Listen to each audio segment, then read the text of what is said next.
Hey, good morning, everyone.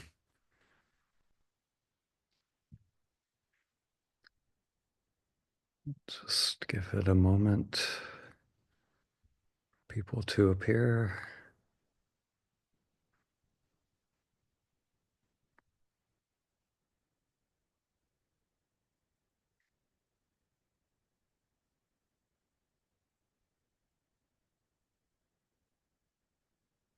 Right. So, this morning, I'm just gonna really point to some of the kind of a bigger picture things that have to do with the whole path of liberation. I'm just gonna, um, we've been really pointing towards. Letting go of the mind, just being choiceless awareness, which is, the gateway, the gateless gate, is uh, that choiceless awareness. And I have a little film, short 15-minute film. It's called The Secret of Secrets, which is just the intention is to just really point to that sort of unhooking from the mind. And but I'm also in this talk, I want to talk about the developmental side of the path as well. So there's this, recognizing that awareness is always here. It's always perfectly as it is. It needs no development or process in order for it to be what it is. But yet there's this embodied human part of us. And on this human journey, the way I like to think of it is we're becoming like a living bridge between that which is beyond, beyond time, beyond form, and this world of form. Our human experience is to become that bridge. So there is a developmental part to this path, which I'm going to talk about a little bit, and some of there's different sort of traditions and different conceptual lenses that we can use to describe that development process as well. So one thing I'll start out talking a little bit about, something that I'm still seeing in the dyads with some people. There's at this point, for some, there's this struggle still happening in the mind. And my Zen teacher, when I was definitely, you know, my teacher said, my mind is, I have a very strong mind, and you know, that's my weakness. And and then at one point he said, the Dan character. Actually, it showed its weakness. It was willing to surrender, and that's your strength. That's your strength. So everything in this path, it's what the mind thinks. What we usually think of as strength is actually a weakness when it comes to awakening. So if we go to battle with the mind, we try to conquer the mind. It's only it's only the ego that wants to defeat the ego. So this path is integral. It's it's not about destroying the ego or destroying the mind. The in there's a integral theory. Ken Wilber, he talks about how there are these stages on the path. He in that it's called spiral dynamics. He talks about spiral dynamics, these different stages that we go through, and they're always integral. So what that means is it's not about killing off the previous stage, but it's like we transcend, but we include the previous stage. So there's a stage in our human development where it's the formation of the ego. That's a stage of our development. So so to move beyond that stage, to awaken, doesn't mean that ego is abandoned. What we're doing is disidentifying from just being that ego. And instead of believing I am that character, I transcend it, but I also include it. It's also included. So when I include it as part of what I am, it's just part of the team. It's part of it's like putting on a piece of clothing, or it's something I can play with in life. I can play the character rather than thinking I am the character. So this dualistic way of thinking, that it creates this sort of way of being that it's like a fight sort of scenario that repeats itself over and over in life and in history.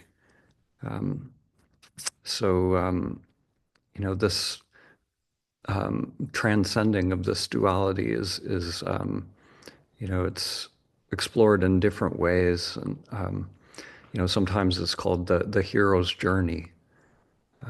Joseph Campbell talked about the hero's journey, and we see these rare sort of cases in kind of popular culture where it's the story is no longer about good triumphing over evil, but it's actually deeper than that. It's going beyond good and evil. It's going beyond duality, and there's a little sort of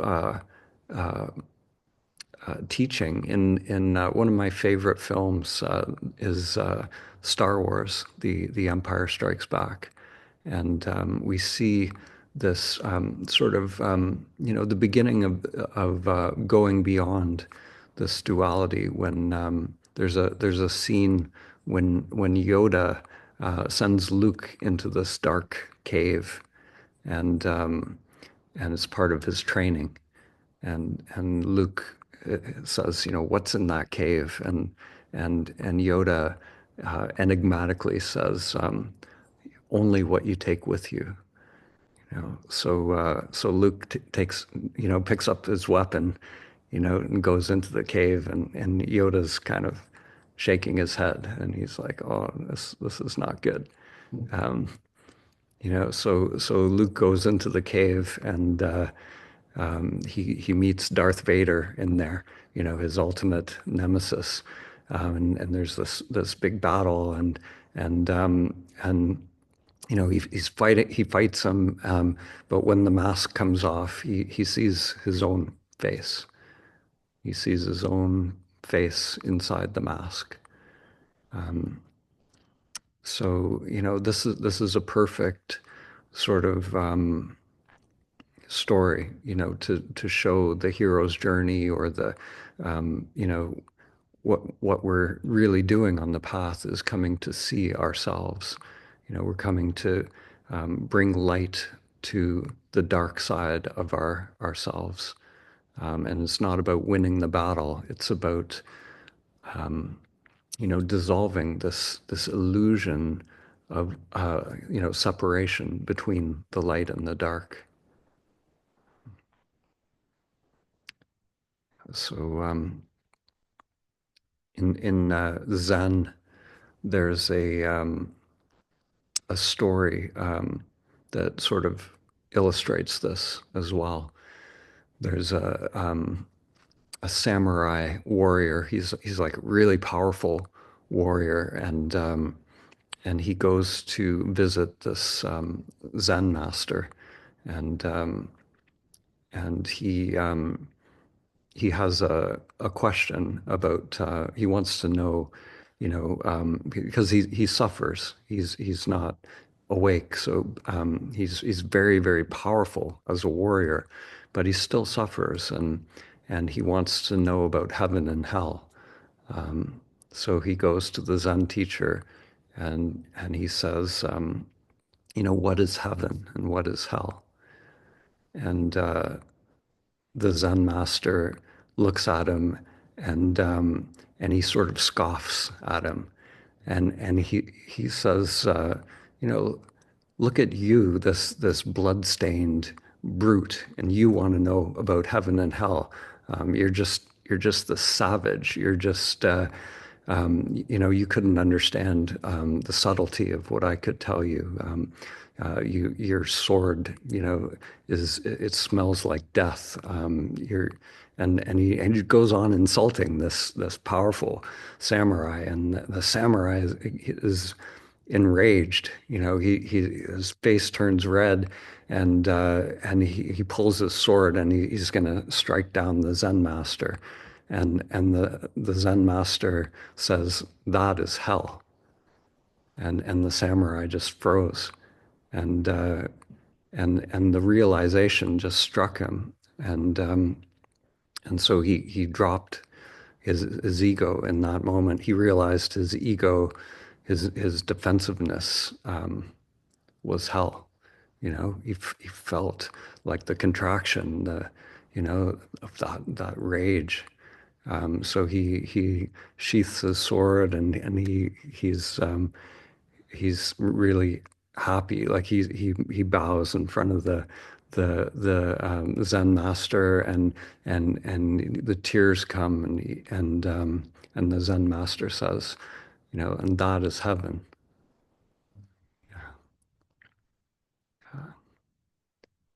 So when we drop that ego, and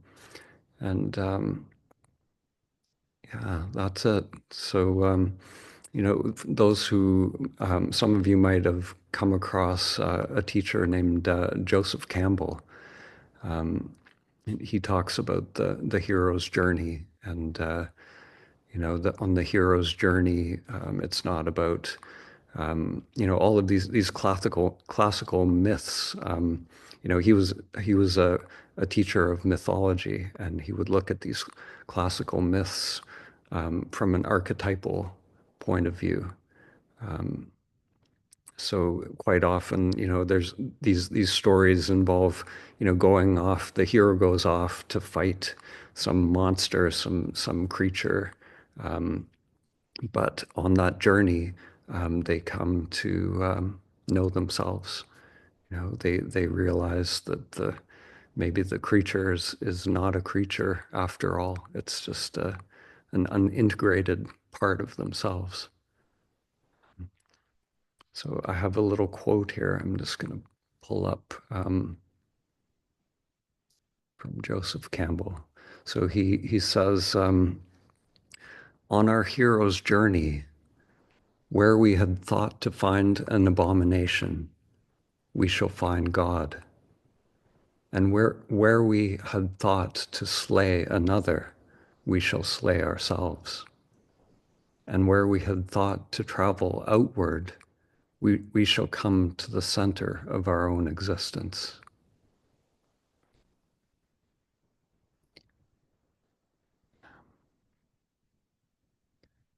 So we see, this understanding, this integral understanding in, some of the really good psychology systems that exist today. have this sort of understanding, this integral approach. So there's one, some of you might be familiar with IFS, this integral family system approach, where it's about integrating all of our parts. And really, that's what we're doing in the Diads. We're seeing, we're allowing all the parts of us to come up to the surface from the unconscious. So in IFS, they talk about these exiled parts, these parts of us that we pushed away for whatever reason. We when we're a little kid, we're full of life and energy. It's just all unfolding naturally. But then, life imposes these restrictions, and we feel that we can't be ourselves. We have to please others. We have to please the parents, or, certain things are behaviors are bad. Certain parts of us are bad. We have to hide them. So we're collecting, we're reintegrating all these exiled parts. Um, uh,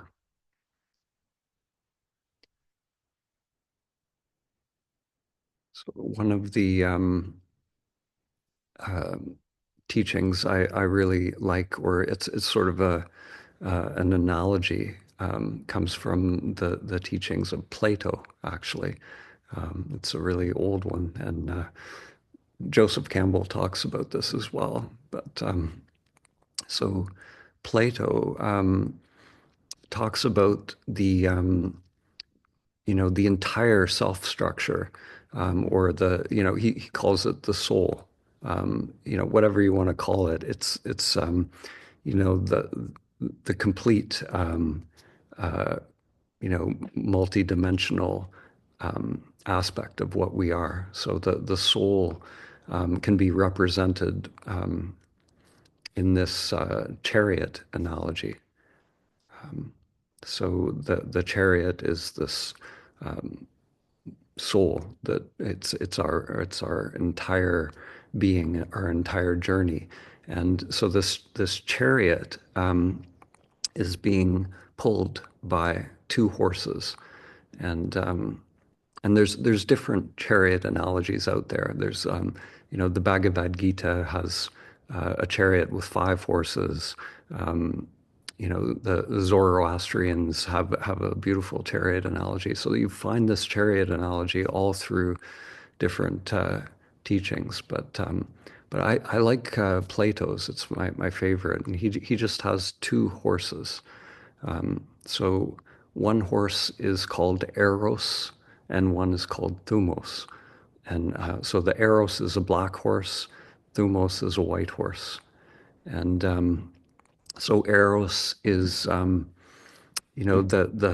sensual, the senses, the worldly pleasures, the appetites, the part of us that wants to taste life.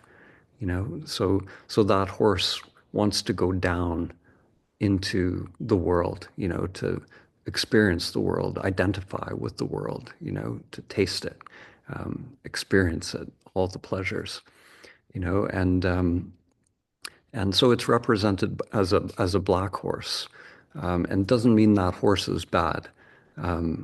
It's not an evil horse. It's just one of the horses that's pulling our chariot. And the other horse, the white horse, Thumos, wants to go up. So this is the horse that wants, it's driven towards the higher knowledge. It's the one that wants to go towards God, towards the spiritual. So the higher vibration pursuits, and either of these horses on their own, if either horse would pull the chariot on its own, if the chariot only went up, we'd be like like the myth of Icarus, flying into the sun. If we only feed our spiritual ambitions or that part of us, and we disconnect from the body, then our chariot will go off course. you know. And of course, if we only go into material pleasures, only feed the body, if that horse has control of the chariot, then we'll go off course as well. Yeah, so it's about finding the balance between these two parts. And so the question is, who's driving the chariot? Who reins in these horses? So in Plato's teaching, this is the logos. The logos is, you can give it many different names, but you could say, the big mind, the mind of God, the higher self, the self, conscious spirit. The Christ is referred to as the logos. In the beginning was the Word. In the beginning was the logos. So this one mind. So it's not the little, not the character or the little you, but the logos is this divine intelligence that somehow when these horses are in balance, that logos is what is present. It's what's guiding everything. So when we drop identification with, the five skandhas are, really those two horses. So, when the I thought is, with the sensual, it's like I'm identified, I want this, or if the I thought is identified with the spiritual, I want to awaken, I want liberation. When we disidentify from the horses, inquire directly into who we are, then, the energy becomes free, and the energy of the one mind can start to steer our chariot. And this a similar sort of truth is revealed in Zen. In Zen they have it's called the ox herding pictures of Zen. There are these 10 different pictures that represent the different stages of the path of liberation. So it's represented, instead of horses, you've got an ox, and the stages show the taming of this ox.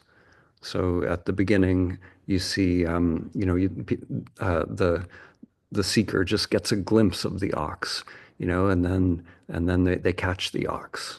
That the ox is the mind. So the mind ox is reined in. And then there's one of the pictures is riding the ox home. And then we come home, and then rider and ox disappear. And then there's these different stages of the journey. But it's pointing to the same truth. It's not, it's not about conquering in the sense of, subduing, but it's really the whole journey is, integrating. So this, the horses, we don't want to kill off any horses. We don't want to, subdue the ox, because that's our power.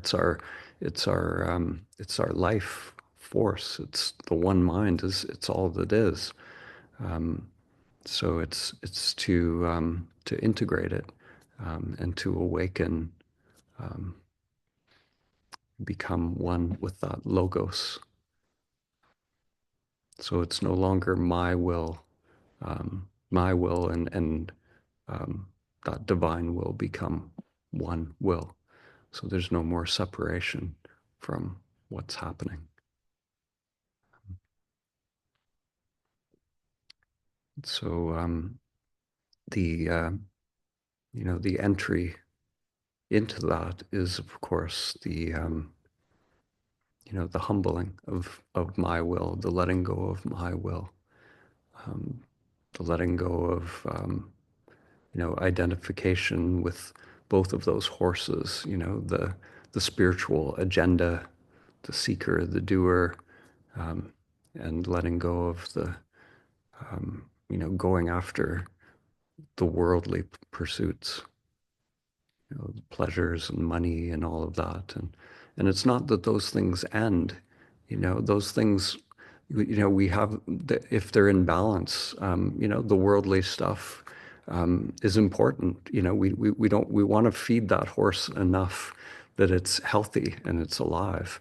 And the same with the spiritual horse, but it's the balance, it's the middle way.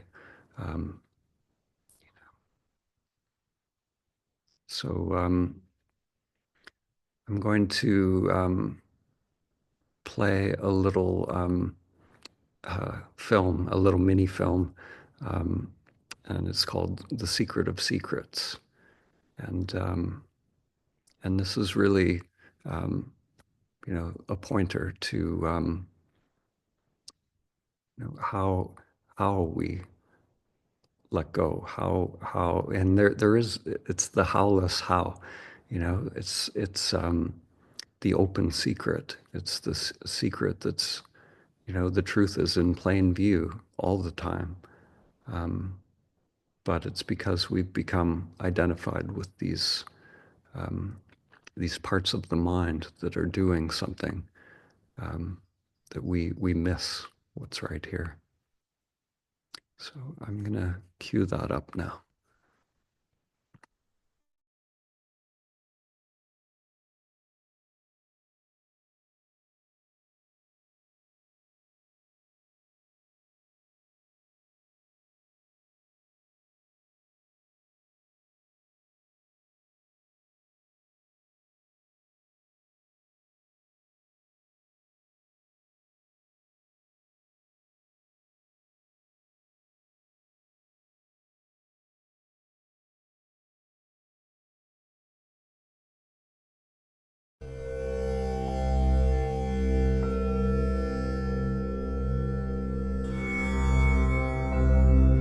What we're going to describe has been called the secret of secrets, the esoteric wisdom that leads to samadhi. Samadhi is the goal of all spirituality, its union with the source. The truth of who or what you are, the truth that transcends the limited mind, cannot be seen by means of the limited mind. The still point cannot be reached by means of movement. If you want to realize the still point beyond thinking, let go of all interest in thoughts and sensations, all preferences, all phenomena generated by the mind and senses, and rest in naked awareness.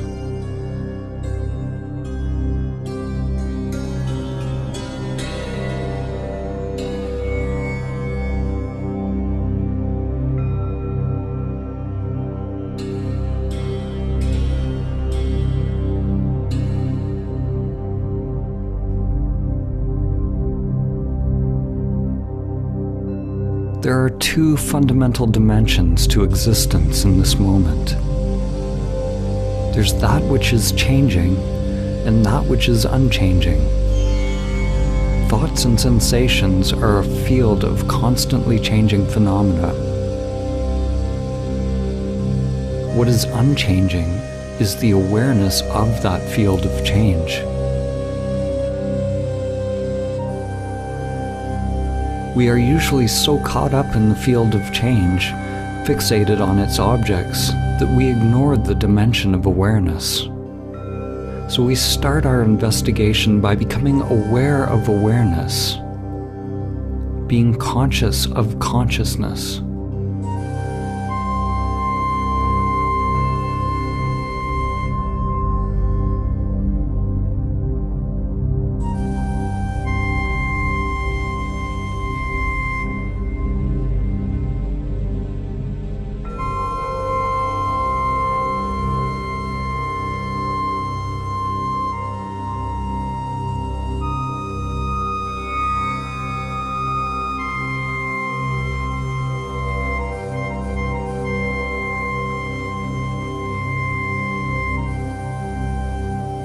The challenge with resting in awareness for long periods of time is that most people have not cultivated the concentration and equanimity to stay in awareness.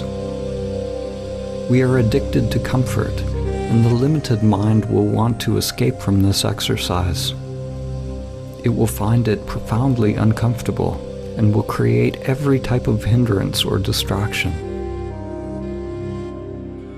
There are two primary knots that bind us to ego identification. The body is attached to comfort, and the mind wants to know. If we continue to seek the comfort of the body and continue to seek knowing with the mind, we will never move beyond the limited mind and body. We will remain like a herd animal, a creature that craves pleasure and avoids pain, endlessly responding to stimulus, endlessly doing, and unaware of the dimension of being. To be aware, to be fully attentive to what is happening without the mediation of egoic conditioning, without concepts, without controlling, manipulating, or distortion, without the filtering of the limited mind, is to be present without choosing. Present without choosing, and therefore without a chooser.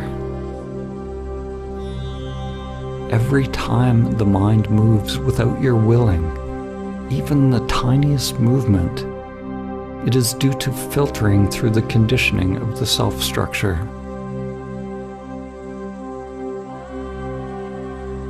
The path leads to cessation of the entire whirlpool of mind.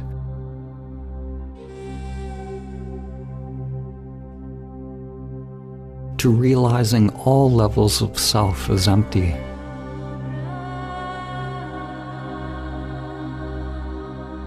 How do I drop all doing? How do I drop mind activity? Listen closely. This is the paradox.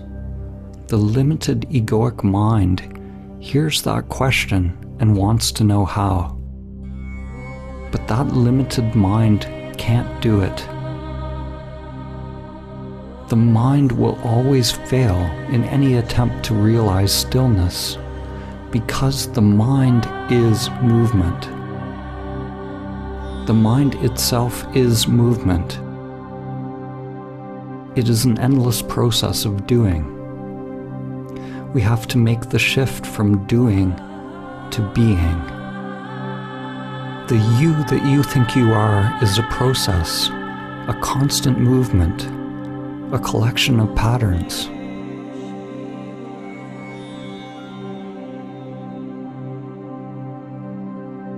That you has to die. The pathological pattern of you has to end for samadhi to be realized. Let that sink in. Spiritual teachers have given the instruction to reach samadhi. Be still and know. Be still and know the true self, primordial awareness beyond name and form. Be still and know that you are God. What exactly do they mean? What is it that becomes still? Obviously, no one's physical body can become absolutely still, existing within time and space, because time-space itself is movement. Time-space is mind. The universe is big mind, or logos. The first Hermetic principle is that the all is mind, the universe is mental. If the universe is mind, and mind is movement, how can I be still and know? How can you be still on a globe, spinning 1,000 miles per hour around its axis? Spinning 67,000 miles per hour around the sun. Moving 500,000 miles per hour around the galaxy, and millions more through the universe. Your heart is beating, cells are moving inside, food digesting, the brain producing brain waves. Your blood is pumping, energy is moving. How can we be still? When the spiritual masters say, "Be still and know," they must be talking about something else, something beyond time and space, something beyond the physical and mental. What is meant by stillness is something that we have no word for in our modern language system. The Sanskrit language, the language of the yogis, has more precise terms which point to the non-dual. The term shunyata is often translated as voidness, stillness, or emptiness. It is what is used in connection with anatta, or no self, the realization of Buddha nature. Stillness is maybe the closest English word, but it is inadequate to describe something that is not of this dualistic world. What is actually realized is the primordial consciousness, which is beyond stillness and movement, beyond time. It is eternal, the ground of your being, the essential nature of reality that does not change. Actually, it is beyond change and the changeless. When our true nature is realized, it becomes obvious that stillness and movement are a duality created by the mind. Silence and noise are a duality created by the mind. Everything is already inherent within that primordial stillness. The movement of the world is identical to stillness. Be still and know. Be in motion and know. It is all emptiness dancing. This is not something philosophical, but an entirely different way of interfacing with the world. Actually, it's about dropping the interface. Dropping the reducing valve, which is the self-structure, and experiencing your true nature unmediated by the limited mind. The so-called outer world is transcended by realizing stillness, which, when realized, includes that which it transcends. The duality of stillness and movement collapses. Realizing samadhi, this great awakening, is just the beginning of the path. Patanjali says that the entire endeavor of yoga is aimed at the cessation of the whirlpool of the mind. Chitta vritti nirodha. You could say it is the cessation of karma, the cessation of deep unconscious patterns on many different levels. When we realize our true nature, we temporarily cease our identification and reaction to the mind. It's like pulling the plug on a fan. When we pull the plug on a fan, the inertia of the fan's blades keeps it going. As long as we don't plug the fan back in, it will eventually come to stillness. karma is simply the tendency for energy to follow established pathways. When consciousness slips back into pattern, it's like plugging in the fan. Energy follows consciousness. Energy goes back into the old patterns. Another way of describing it is through the law of inertia. A mind in motion stays in motion unless acted upon by an outside force. In the matrix of the conditioned mind that we call the universe, energy and thought cycle through fractal labyrinths that exist on a continuum from micro to macro levels, branching and exploring endlessly. All spiritual practice is an intervention, an outside force, a consciousness which diverts energy from flowing in the conditioned pathways. You have to be willing to change your life. Someone can do all the meditation in the world, but if they go back to their same old patterns, their same old routine, then the wiring remains in place. Our unconscious motivations must be excavated and faced. If, through great perseverance and determination, we manage to not plug in the fan, then there is an actual cessation of the vrittis, a profound silence that is born within the self-structure. Every time we identify with and react to some preference produced by the mind, we plug the fan back in. The longer we remain in awareness, the more the samskaras are purified, the more the fan slows down, and the human vessel becomes more permeable to awareness, the more we become empty of self.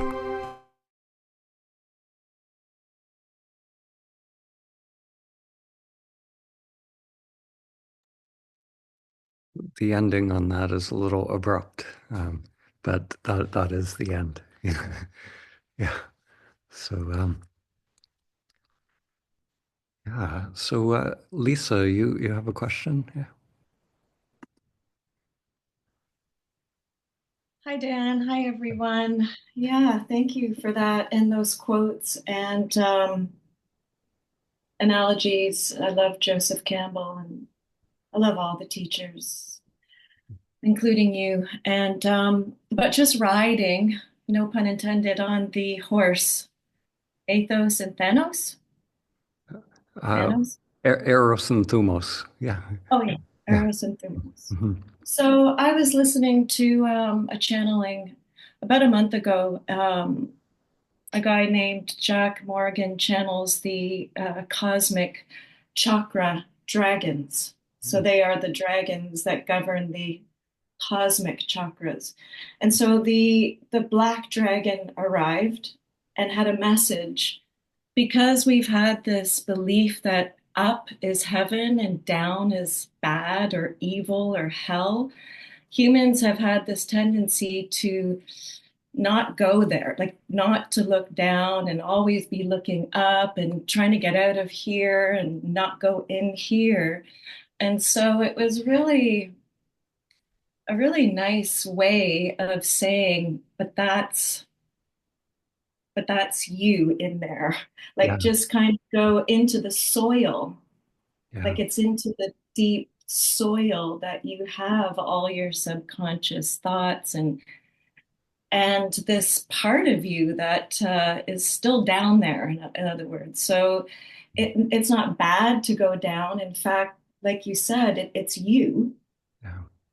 It's just, and then you can bring that up to the light. Yeah. Those, he calls it the soil, which I thought was really, just got me really grounded. Like being in body is the point, Yeah. and we're always trying to get out of the body. Like as a Gemini and an air sign, I was always up, up, up, up, up. And then I got a wake up call to get in my body, Yeah. to get Awesome. grounded. Yeah. through Yeah. illness. So Yeah. it's Yeah. like, oh, okay, so this is what embodiment means. Yeah. And Yeah. so I just love the dyads and like that soul mirror of and then an epiphany I had last night was the space that you're talking about. We know space, but it was the space. You become the space, but also you're the space that everything moves through. Change moves through you, the space. So Yeah. mine, it was this amazing epiphany, and and then just watching this video, it's like it's all click, click, click, click, click. So Amazing. Thank you.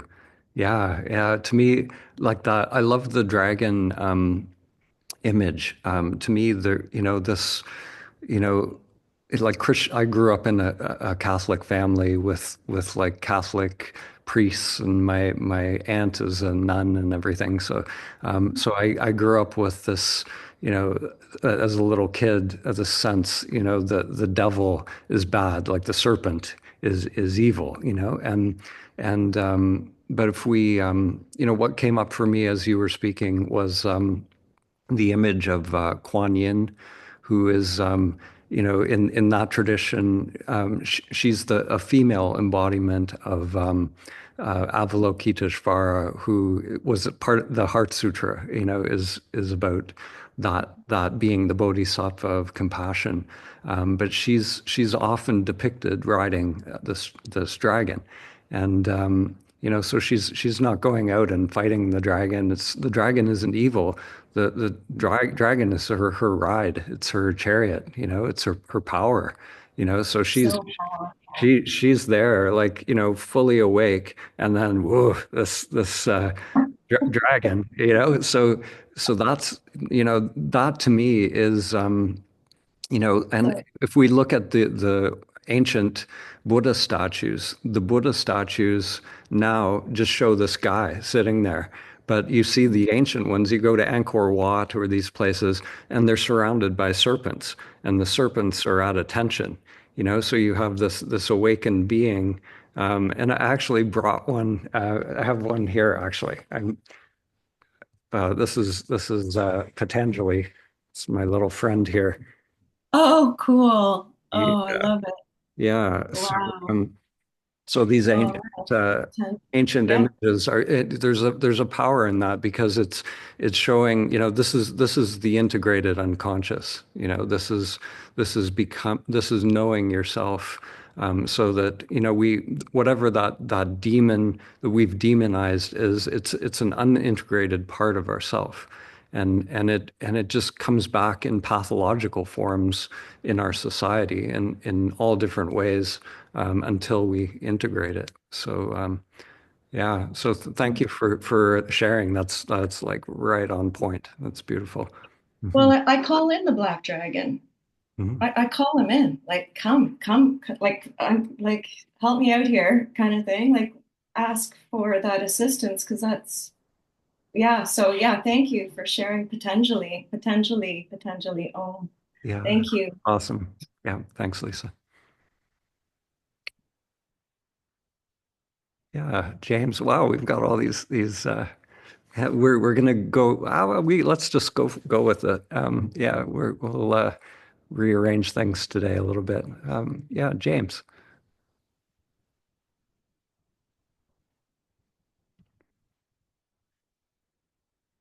you unmute there.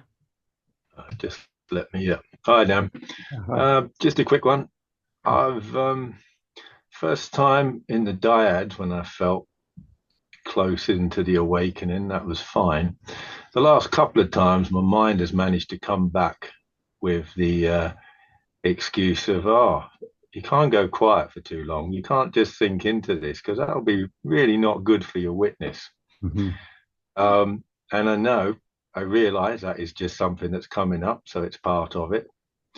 But should I manage to let go of that, is it okay to be quiet for a while if you can really get into that place in there? Absolutely. Absolutely. Yeah. Yeah. Yeah. So, and a lot of people have described exactly what you're describing.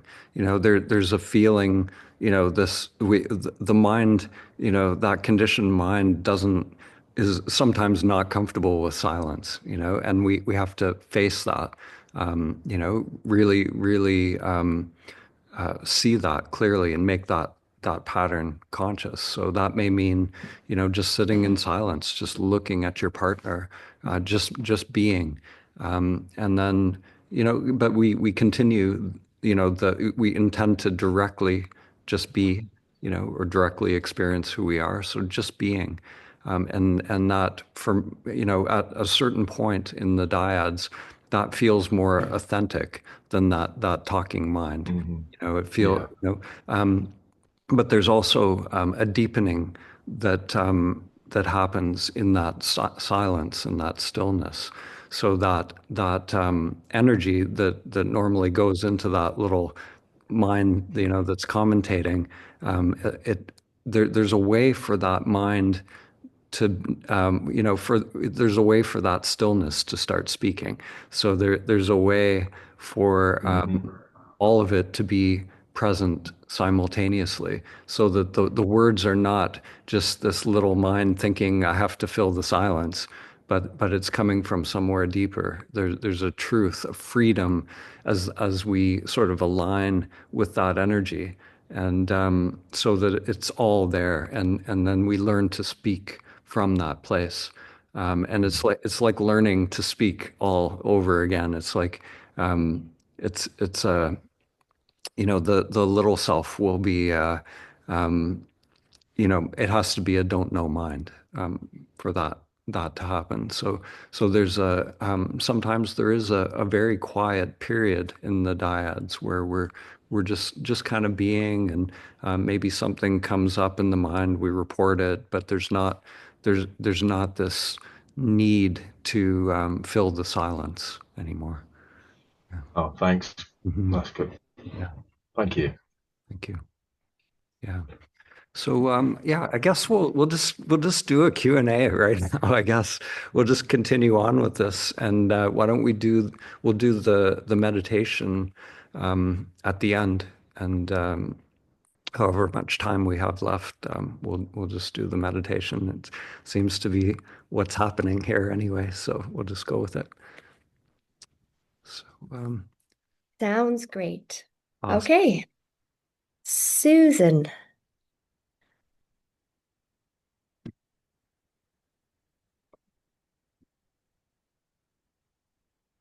Hi, Susan. Oh, can you unmute? I had to get permission. Hi, Dan. Hi. Just really enjoying all the synchronicities that are happening, experiences I'm having, questions that have come up, and how your teachings or the questions of others just seem to happen minutes later to answer them or reflect on the experiences I'm having, which includes last night, something I wanted to share. There was a sense of that the ego mind body, there was nothing wrong with it, just as you've been saying just now. Yeah. It's to be loved, and it is love.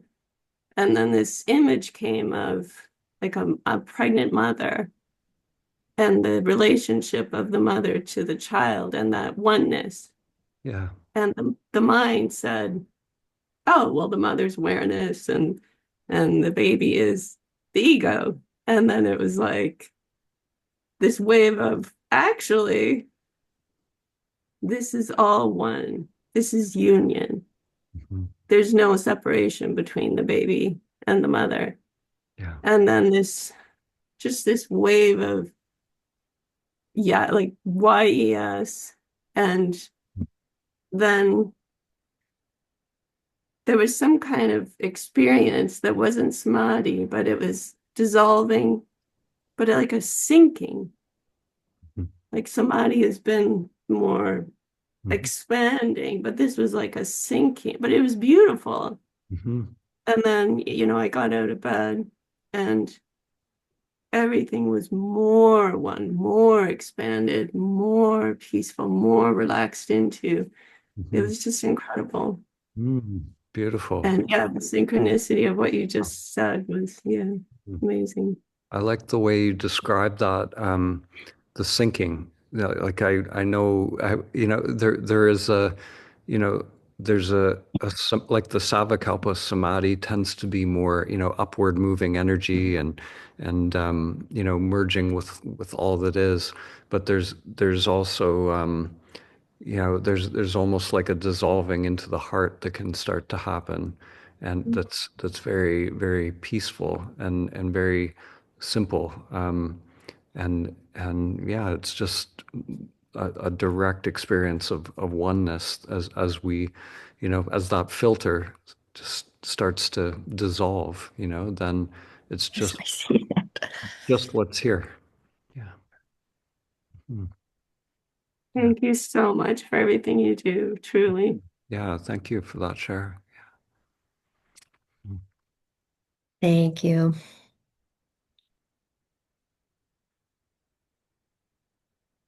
Lisa. Hi, Lisa. Yeah, thank you. Good morning, Dan. I'm so grateful to be here.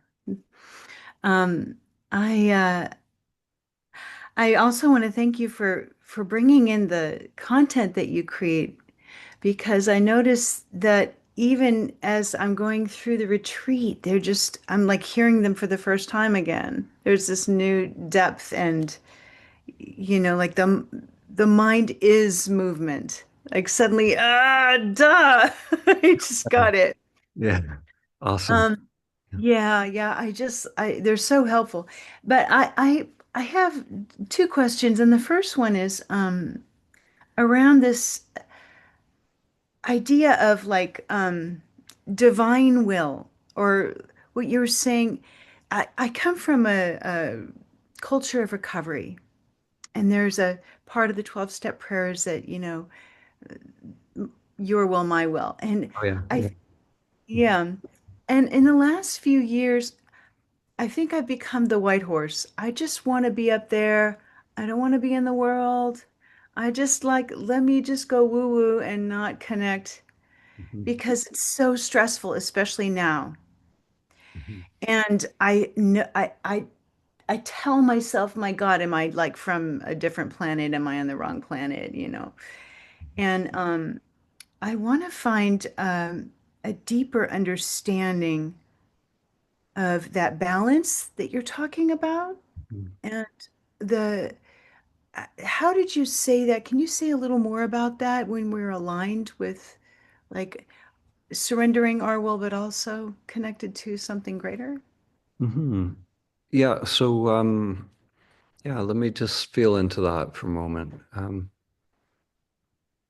Yeah, like for me, um, like I like that divine will, it's like like for me, I get little glimpses, of that sometimes, like of that poetry that's happening, it's like when I described, the other night, like the owl showing up here, these synchronicities and, the owls doing self-inquiry with us and everything, it's like when we're open to all of it, it seems like there's this incredible intelligence that is orchestrating everything. And if I look back at my life, like you know, it was a seemingly random journey. Like I went to law school and philosophy and all these different things that they seemed at the time like dead ends. It was like, oh, that's definitely not for me or whatever. But now I look back and there seems to be an intelligence to all of it. Even the law school, I used the contract law for, film stuff and there's actually, it seems like there's this purpose to all of it. And when I get a glimpse of that greater poetry, it's like there's a sense of awe in it. And a sense that I really don't know. Like I really, like my little mind really doesn't know. But I can feel, you know, now I sort of have this inner compass that where I can feel my way in life. So I can feel when the ego is contracting and something feels off in life. It's like, okay, it's not that. And then, you know, when the energy is in alignment, it feels right. Um, and that's kind of how I know I'm kind of connected to the poetry, the synchronicity. But I don't know, you know, I don't know God's plan. I have no idea. I'm completely like a baby, you know, when it comes to that. So and the more I can be in that don't know mind, the more I can experience that sort of awe, the more life is flowing through, and I'm just part of it. Yeah. And thank you for clarifying that because I realize like there are so many people who think, oh, there's a fate and there's a plan and I'm supposed to find it. And I Mm. don't want to infer that because I don't think that's what it is. There's clearly a freedom. But what I hear you saying is a little bit what I've heard Steve Jobs say. Mm. He says, connect the dots, like he was drawn to calligraphy and it became the fonts, and um, so I think that's helpful. I had a really, really horrible health event a few years ago that affected so much of my life and my brain. And so I'm still finding I want to trust that that's a part of the dot connecting. Mm. And I know that I'm more compassionate and all of because of it, but I'm not there yet, I'm just waiting. Mm. So, so the other thing, I have these spasms sometimes during the meditations. In fact, I haven't seen anyone else do it. And I'm wondering if that is like maybe some scar clearing or something. Mm. Yeah, it's actually more common than you probably think. You know, so that energy, that Kundalini energy, starts to come to life, and I get it as well. I've had it at different points on my journey as well, and they like some of the teachers actually like when that energy really when it's not just spasms but it actually sort of takes over, it can actually spontaneously move us into different postures. And so the kriyas in kriya yoga are just it's just that energy that is spontaneously moving the body.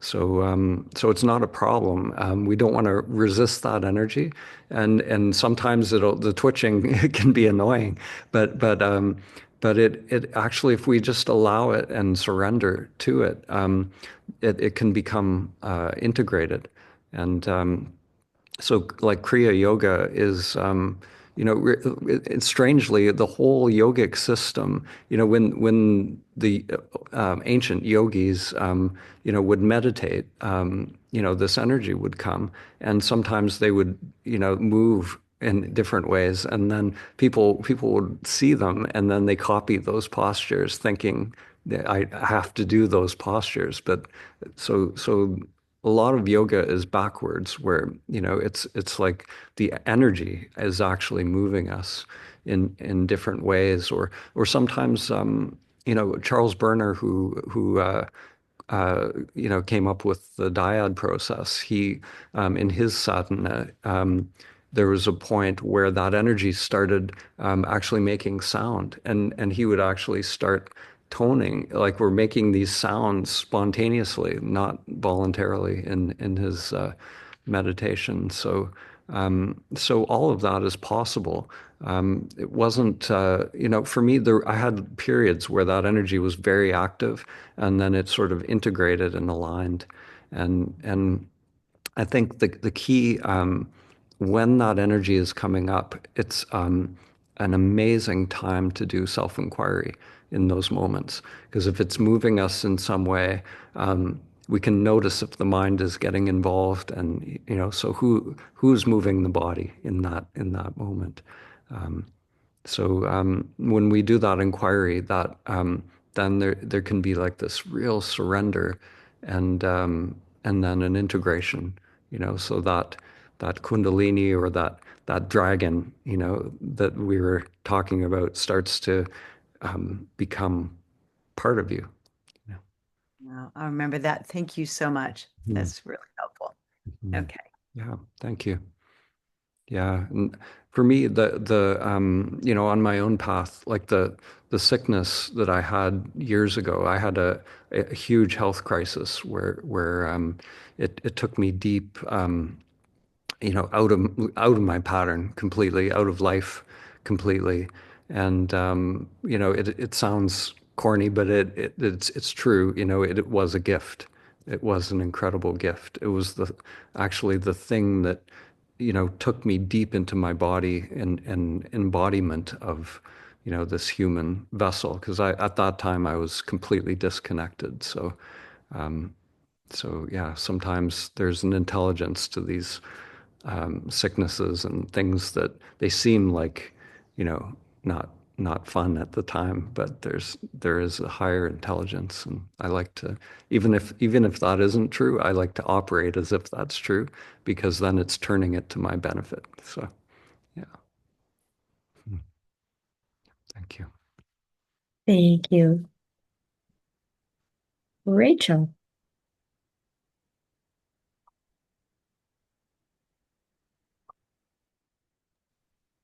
Hey, Rachel. Hi, Dan. Can you hear me okay? Yes. I really enjoy your videos and that I find it helpful and it's good for different types of learners too. So many dots have been connected for me and I really appreciate that, not just with the videos, but your lectures too. Awesome. Um, when you shared a strong mind as a weakness, that really hit me because I think that I struggle with a strong mind. It's something I've actually prided myself on. Mhm.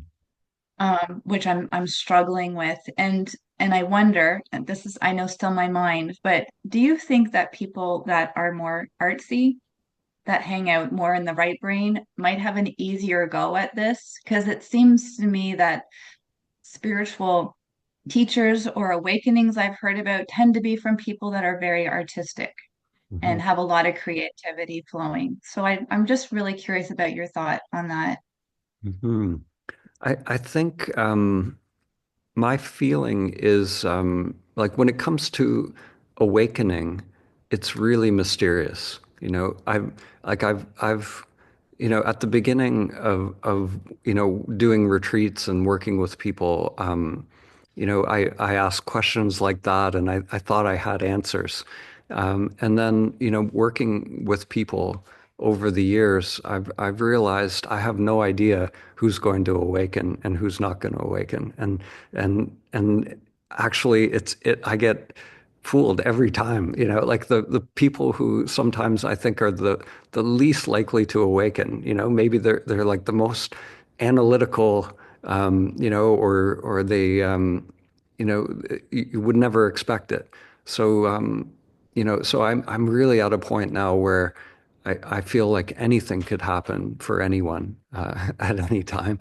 But for I would say there is a huge benefit to balancing the left brain and right brain. I think there is and the benefit is for the like we can have that awakening, but then embodying that, so having that somatic awareness, which is what allows energy to flow.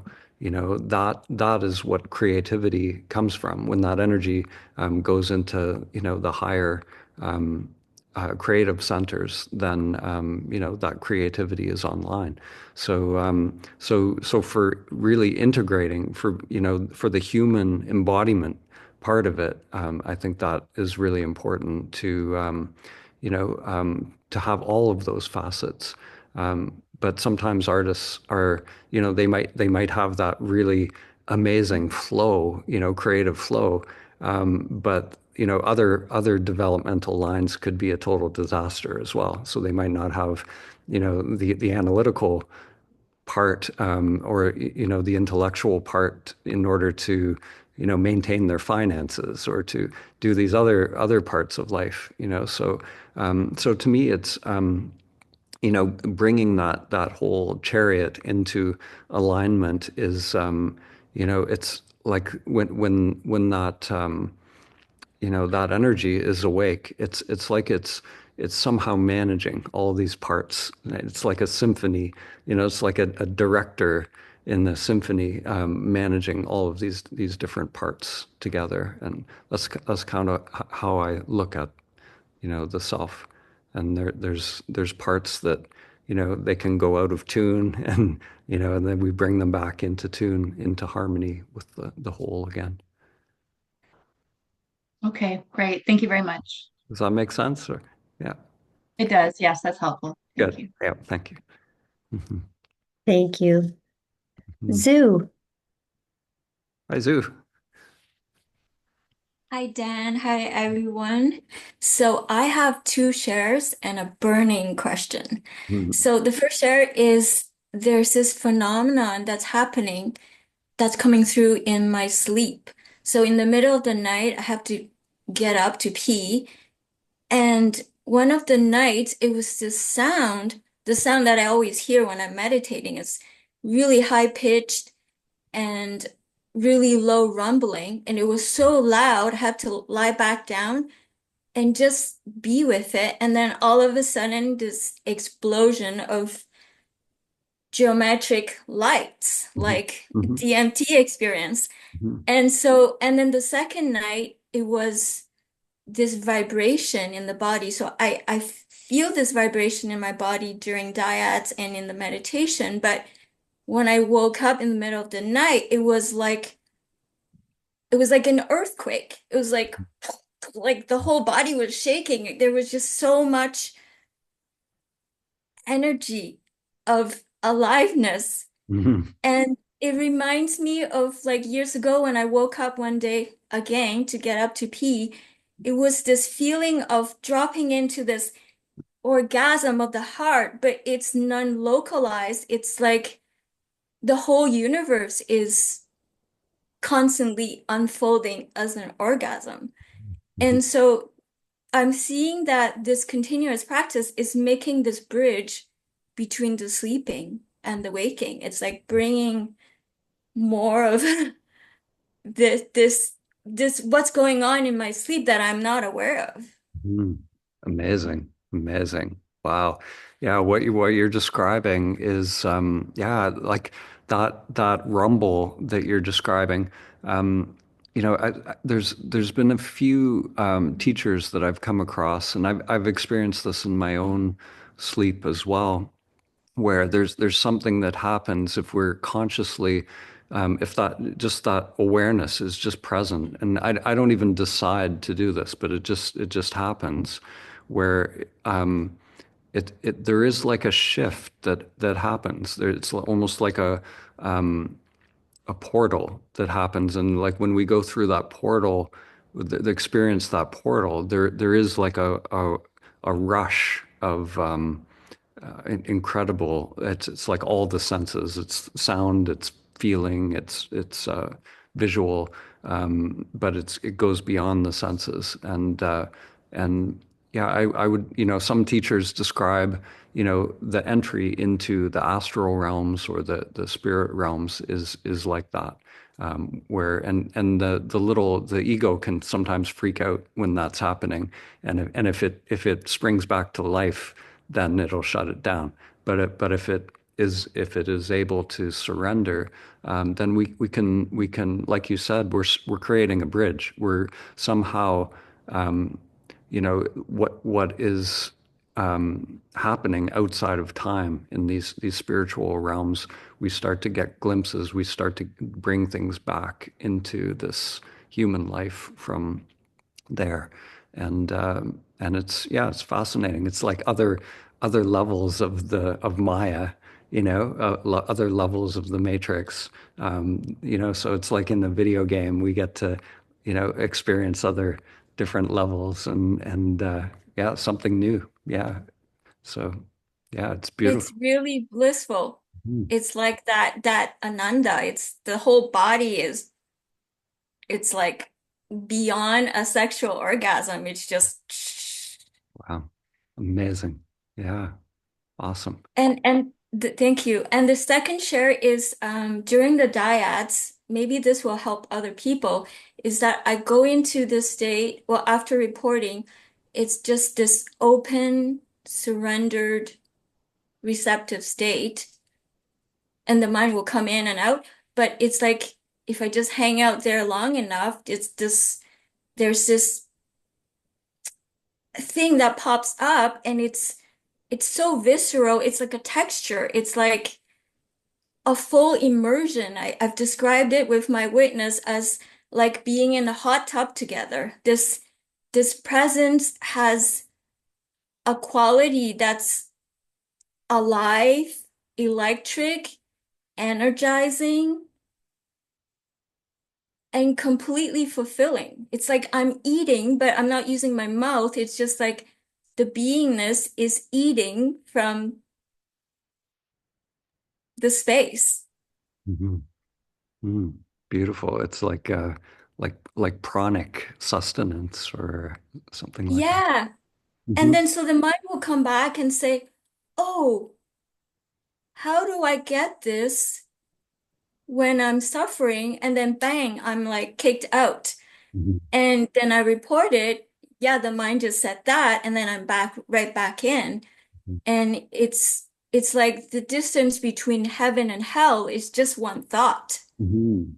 Yeah. And let go of the thought, it's I'm back here. And it reminds me of this. I don't know if you remember the stereogram, the magic eye. Yeah. Yeah. I love those Yeah, things. Yeah.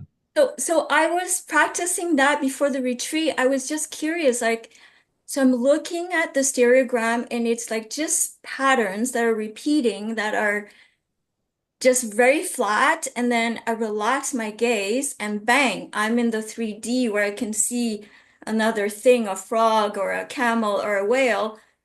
And then I'm trying to will myself back into, can I see both at the same time? Can I, and I can't. It's like I just have to give up. Mhm. It's like and it's like the dyad. You just have to give up Yeah. and relax and hang out in Yeah. beingness. Yeah. And then that thing pops up, which brings me to the daily practice of when I'm feeling this contraction and everything starts to look very flat.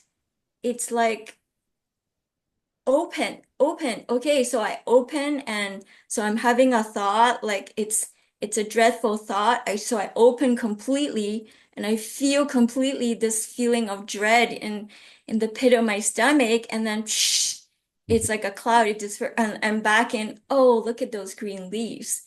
So it's very practical, this continuous practice of just remaining open, and then the character will close, just come back to openness and then close. It's just, and then when there is a sustained time of remaining open, and that's the direct experience. Mhm. But we can just practice being open as often as possible throughout the day, which it's been very helpful for me to get out of the mind that brings me back into hell. Mhm. Mhm. Amazing. Yeah, I love the way you said that. So, yeah, to me, there's a, this the stereogram idea is there's a time where, if we have a well-trained, dragon or ox or whatever it is, it's like it'll just be there as a tool when we need it. So it'll just come up. So there are times where it's appropriate to totally have the experience through that filter. So like if I'm eating a mango, I can be one with the mango, or I can taste it, so there's a human experience there that we can have directly. So yeah, that's beautiful. Yeah, thank you. Thank you. Yeah. And lastly is the burning question, which is if we're programmed to be in craving and aversion. Like even as a baby, the baby doesn't want to feel uncomfortable, always wants to go towards love and comfort. And the direct experience is about being equanimous and having no preferences. Like, why does that programming exist? It's like backwards. If I want to go home, but I'm programmed to behave in every way not to go home, and I have to work really hard to go home, like this question has been burning in my mind for years. And Yeah. I'm curious what perspective you have on that. Yeah. Well, yeah, the whole thing is a setup. Yeah, uh, it's it seems like whatever this human game is for us to know ourselves is in order for the game to work, if it wouldn't be much of a game if I didn't identify with the character that I'm playing. If I know that I'm all that is, I probably wouldn't take it that seriously, and the game wouldn't play out in the same way. But the cool thing about the game is, I get to identify. I think I'm this character, but then part of the game, it's woven into the game to wake up from that character at the same time, which is a really cool aspect to the game. So however it's designed, it seems like a total setup for us to, suffer and become identified. But I feel like that's just a stage, in our human evolution. And, at a certain point, the energies move beyond that. So, I love that. It's a setup. mhm. Beautiful. Thank you. Yeah, awesome. Thanks for that share, Zoo. Yeah, I love you had a beautiful phrase, the distance between heaven and hell is just one thought.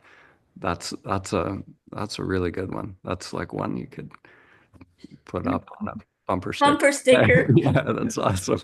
Yeah, Yeah. amazing. Thank you. Thanks, Zoo. Yeah. Thank you. Kevin.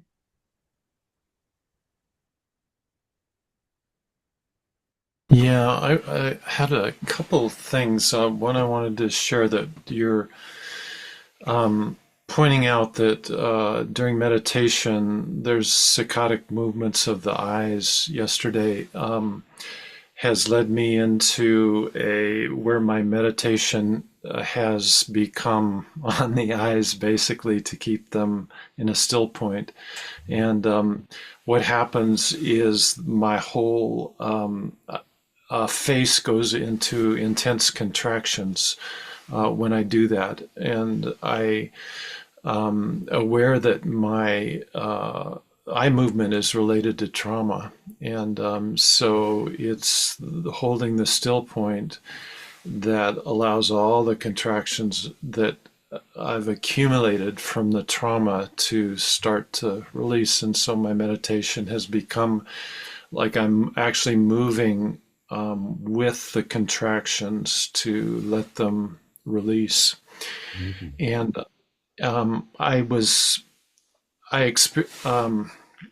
in college, I was legally blind. I wore thick glasses, and I had a natural vision improvement teacher who taught me that poor vision primarily comes from mental strain, which becomes physical strain.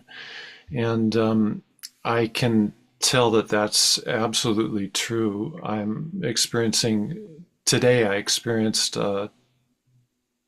and yesterday, when I was doing this meditation and letting the contractions play out, I was experiencing periods of 20/20 vision. Amazing. Wow. Wow, that's exciting. That's really, Yeah. really interesting. Yeah. Yeah, it's amazing how I used to wear glasses as well, and like the mind-body pattern changed at one point. Like when I was in law school, I had to wear glasses, and the mind-body pattern changed, and I only wear them for night driving now, but in the day I don't need them anymore. So Yeah. Yeah.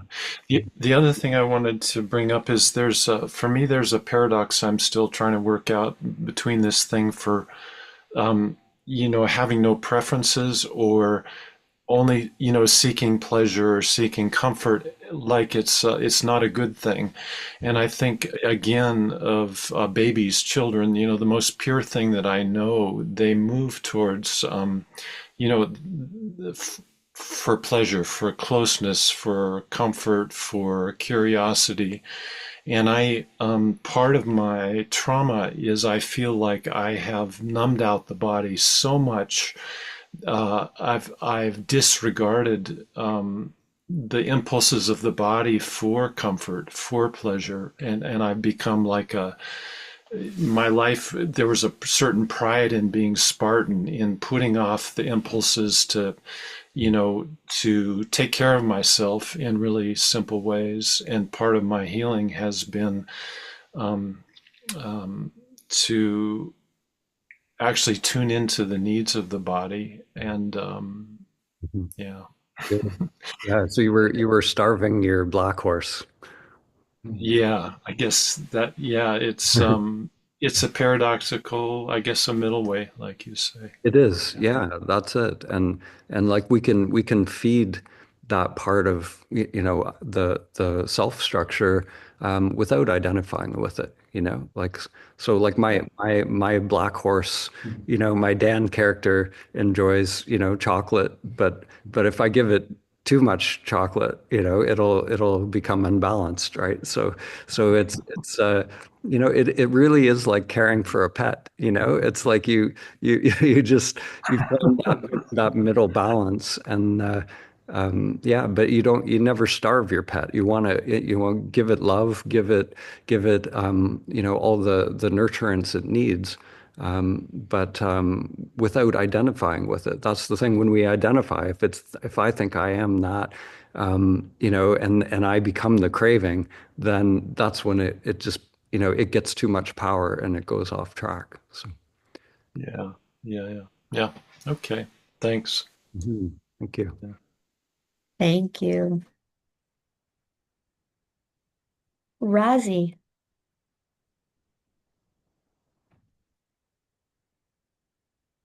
Hi, Rosie. Hi, Dan. Hi.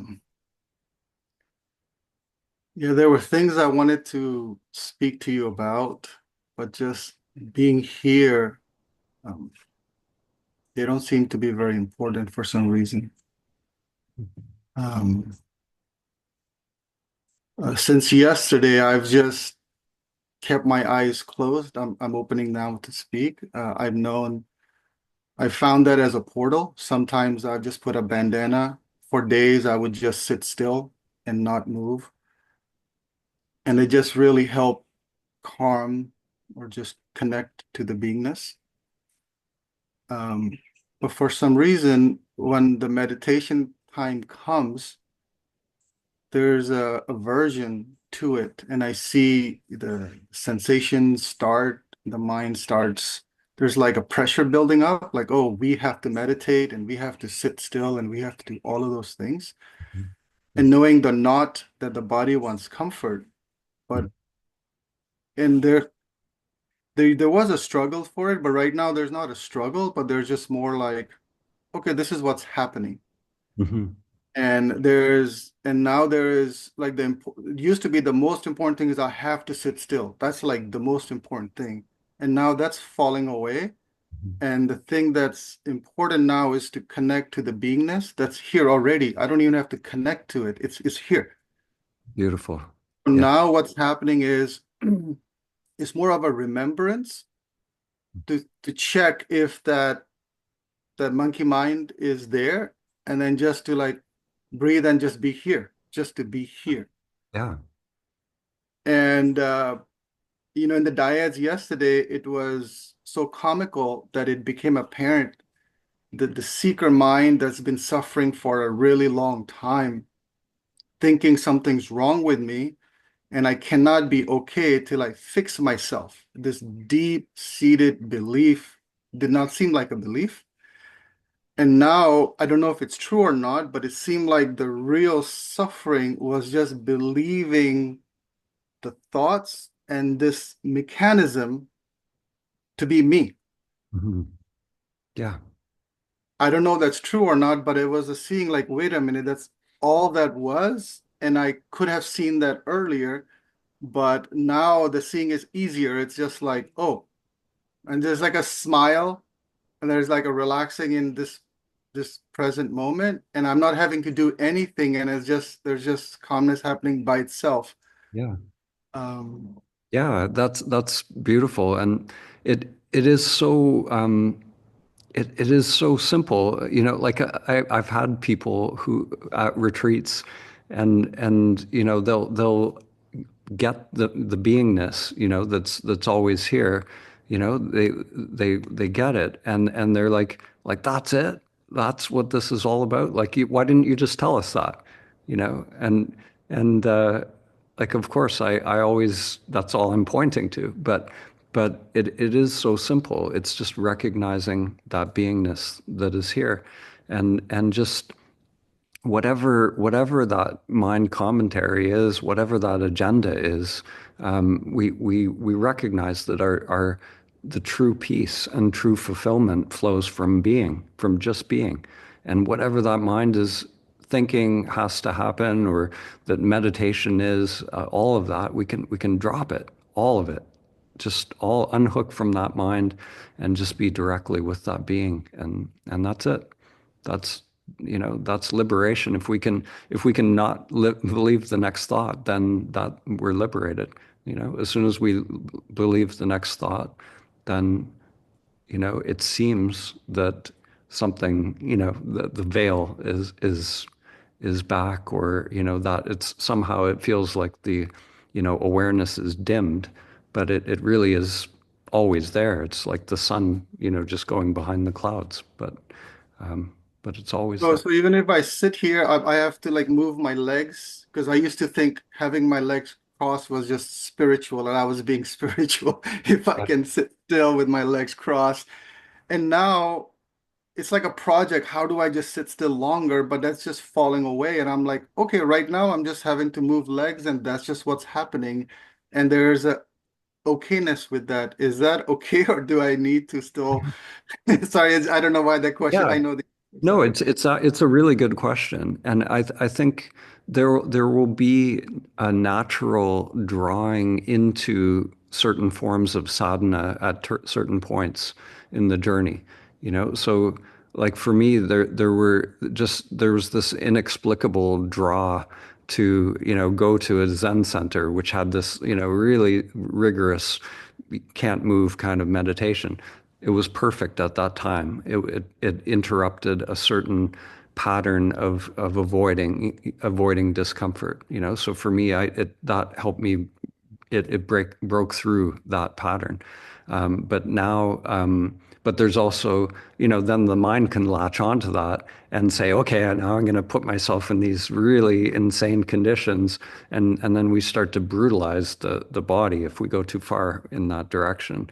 And this is what the Buddha realized as well. He went deep into, you know, all these ascetic yogic practices, and he went too far with it. He got to the point where he was emaciated. He almost died, and he just pushed it way too far and realized that's not liberation. That's just, you know, the mind is taking over, and I'm just pushing and pushing. So you know, so the middle way that he found is somewhere between the two. You know, it's like we do the work. We go, put ourselves in these conditions of no escape when it feels right, and yet it's not, you know, ultimately necessary because for being, you know, being is just being. So it's mysterious. It's a you know, this is the paradox, and like I always bring it back to that phrase, always being Buddha, always becoming Buddha. You know, so we're always already awake. We always are, you know, that awareness that is perfect. But, the self structure is this endless work in progress. Okay, thank you. One quick question. Yesterday, somebody shared, I believe it was Doris, about feeling empty. I have like the opposite problem. It seems like I have a incessant need to help people. Like even when the Diads are going on, like I just want to be helpful. And so yesterday I was doing inquiry, and what came up yesterday was if I don't help people, I'm not valuable. And if I'm not valuable, I will die. It comes from, I think, childhood. Like I have to help because that's where my value comes from. I have to help. Yeah. And what do I do with that other than seeing that it's just a belief? How do I, because it's still happening. I got it in the diet, it's still coming up, and it's sort of the personality trait. And Yeah. I've gotten rewards like, good boy, you're such a nice guy. And like, there's a it's very sneaky. Mhm. But I want to just be and not have a impulse to help right away. And it's just like a habitual pattern. Yeah, yeah. So that I thought, different people have sort of different core beliefs or patterns at the root of that I thought. So if that for you, being that helpful person, getting approval from being that person is at the root of that I thought, then we question that, like question the I, is like who am I?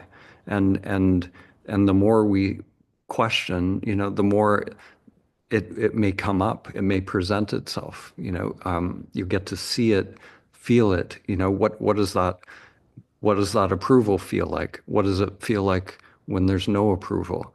What is it that craving and aversion that you know, is at the root of that part of the I thought.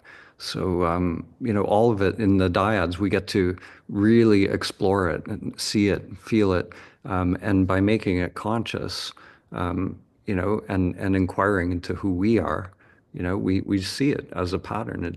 We just see that this is just conditioning playing itself out. Maybe the memories of how it got created, or they come up to the surface, or maybe not. Maybe we never find out where it came from, but it doesn't matter. The story doesn't matter. But what matters is that that impulse and that contraction that happens, that makes us identify with it. We feel that directly. We make it conscious, so that we don't That's just super helpful. If yeah. I don't get that, how that feels, and I can feel that, just be with that. I love that. Thank you. Hmm. Thank Yeah. you. I just want to give you one last thing. Mhm. What you shared with me, I came with an acronym SALT, SALT, Mhm. surrender, allow, let go, and thankful. So I was using that for myself. That's good. All Thank you. right. Salt. I like it. Yeah. Thank you. Sylvania. Hi, Sylvina. Hi, hello. Hi, Dan. Yeah. Oh, you're muted again somehow. There we go. Hello. Yep, there you go. Oh, thank you. Thank you so much for this opportunity. This is a great retreat. Awesome. It's a quite an intensive. Awesome. So I've been having these powerful processes, like I could say it was kind of some scars coming up, like very old traumatic memories. That have been accessible for the process. So I feel there is a very deep and powerful work here. So I'm so grateful. Wonderful. And I have a question that is a little bit, you have answered it already with Razi, but I nevertheless want to share. With long seats, I begin to feel deep aches in my bones and muscle contractors, which are quite unbearable, quite unbearable. So I found myself trying to relax into them, and to the point I could reach the point in which I almost didn't feel my body, except for those points, very, very, very intense pain. And then I thought, am I not voluntarily doing something to transcend the pain? So isn't this the self-structure trying to seek an experience? So then I got caught there and entangled in my mind. So this is my question: what to do with that? Yeah, and Not it's a really good question, and I don't really have an answer, but I can share like kind of my own experiences from a few different perspectives. So, yeah, it's interesting. Like when we're drawn to doing this work, there's something alive in us that has brought us here to do this. And for me, when I ended up, getting into Zen and doing like these crazy long periods of sitting, they're so rigorous there, and like you're literally sitting there, in this posture. You're not allowed to move, and they're watching you, and they're like, so you literally can't move. Like it really is no escape. And I was dying in that situation. And the same thoughts came up to me, like, what the hell am I doing? I'm creating suffering. And I'm looking at, the other, the people up front in the black robes who've had, the Kencho and everything. And they're like totally peaceful. They're just like deeply like Buddha's up there. And I'm like just dying. And it's like, am I just creating? Is this the mind's, creating something? And so that container, something gave way at a certain point. Whatever the mind was doing, it completely failed, to do it, and that energy broke through somehow. So the pain in the body, all of that dropped away. It's like mind and body dropped off, and then I got it. I was like, wow, okay, this is what it's all pointing to.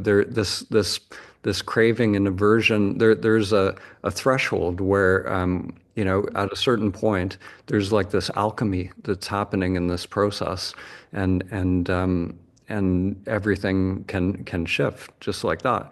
But at the same time, there are people who've gone to the Zen center and they put themselves in that situation, and they'll like blow out their knees. They'll get like a serious injury, from pushing it too hard. So it can, it's tricky. It's tricky. It can go either way, and we have to really be attuned to our body and its needs. And, I said at the beginning, like distinguishing between karmic pain and actual really damaging pain that's going to hurt us. And, so the karmic pain, we want to totally go into that and allow just, burn in it, burn in that pain. But we don't want to brutalize the body. So this is the middle way, and it's, it is productive. It's productive, the whole exercise, if we can find that middle way with it. Yeah. Okay. Yeah, I guess I will try to relax into that to some point, to the Yeah. point I'm not being able to bear it, maybe. Yeah, like going beyond the comfort zone, expanding Yeah. that threshold of what is allowable, but not going into like complete overwhelm. Yeah. 'Cause we can, Okay. fry the nervous system. We don't want to do that. So, Yeah, thanks. yeah. And by the way, the gongs are amazing. Thank you for Oh, that. awesome. Yeah, thank you. Thank you. Yeah, beautiful. Awesome. Thank you. Thanks, Sylvina. Thank you. Richard.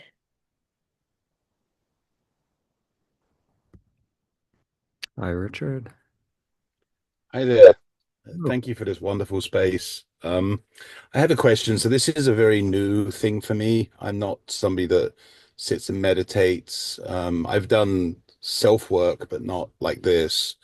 And I am experiencing an extremely high amount of anxiety, fear, panic. Brick walls are like the Great Wall of Rome. I mean, it's like everything is like stopping me. I avoid doing the Diads. I've not done the meditations fully. What's going on? hmm. Well, yeah, it sounds like you've described like a wall. So hmm what exactly is coming up? Like what are you working with in your meditation, for example? Are you working with the uh, meditation object or what's happening there? I just sit there and breathe. My biggest thing that comes up is it sounds weird, but not wanting to lose my mind. And I know the mind is doing it. I know the mind is sort of like, fighting me. Yeah. Yeah. Yeah. So when you're observing the breath, you're observing the sensations in the body, and then the mind, it feels like it's being ignored, or it's making Well, itself. when you talk about monkey mind, I Mhm. mean, like, yeah, and this is even outside of it. It's like I wake up at 3, 4 in the morning, and it's going like it's loud, it's noisy, it's running around, sort of panicking. Like last night, I woke up at I guess 1:30, and I was just wandering around the house, sort of a little bit delusional, to be honest. Mhm. And Yeah. I'm not normally like this. This is not me. Yeah. Well, the truth is, like, our minds are insane. They're all Mm. the human mind as it is on the planet is already insane. So the worrying about being insane, the mind is madness already. So, but the difference now is you're seeing it, you're making it conscious. So Yeah. you're seeing what these patterns, because you're just sitting here, and what's in the unconscious is starting to come to the surface. So this is the beginning of sanity, is actually seeing the madness of the mind, and just making it conscious. And then, we realize that we're not the mind. We're not getting taken by that, because usually, like, it's shaping whatever the mind's doing, it's shaping life from the shadows. So we're bringing light to those shadows. So what I would say is just keep going with it. There's a Yeah. Yeah. there's a saying, lose your mind, come to your senses. And it's a good one, because by coming to the senses, the mind will start to lose power. And fear will come up. There different things will come up in the mind, and it's just because it's unfamiliar. It's Yeah. something Yeah. new. That's all it is. But there's nothing. Looking at the mind is not. It seems like madness, and it is. But who is that one that's looking? Yeah, yeah, yeah. And can you explain to me, last thing, can you explain to me the big, like, how do I get beginner's mind? Is there a, without like trying to get it? Yeah. Yeah. So yeah, just give up that question, you know. Okay. Like that the one that wants to know, like the how, just the beginner's mind is a not knowing mind, so if I give you an answer, then you would know, right? so Okay. so Just don't know. so Okay. anything I say to you is, the mind will be go, oh yeah, I got something. So yeah, so just if you can, have sort of a sense of, giving the mind a complete holiday, giving the mind a complete rest. So the Richard character that, wants to figure it out, wants to know, wants to do anything, just give him a complete holiday, and just be here, just Okay. abide with the breath, hang out, you know. see what's Yeah, yeah. happening. Yeah, that's it. Yeah. I kind of knew you were going to say that, but Yeah. yeah, yeah. Okay, thank you. Yeah. Thanks, Richard. Yeah. Thank you. Jeffrey.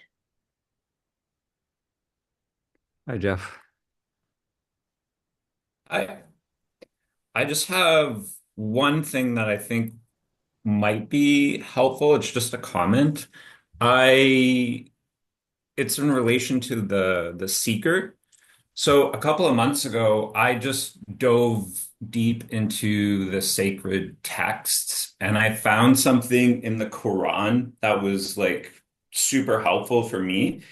And it's just basically in relation to the seeker. It's like whatever the seeker is looking for, it's closer than your jugular vein. Mm. And that's it. Yeah. Yeah. That's beautiful. Yeah. Yeah. Closer than close. Yeah. That's it. Yeah. Close is even the word close is it's beyond close because even when we say close, there's a proximity. So it's here, you know. That's the crazy thing. It's just you. You are already at the center, but it's a centerless center. So yeah, it's these words. Yeah. But yeah, thanks, Jeff. That's awesome. Thank you. Christine.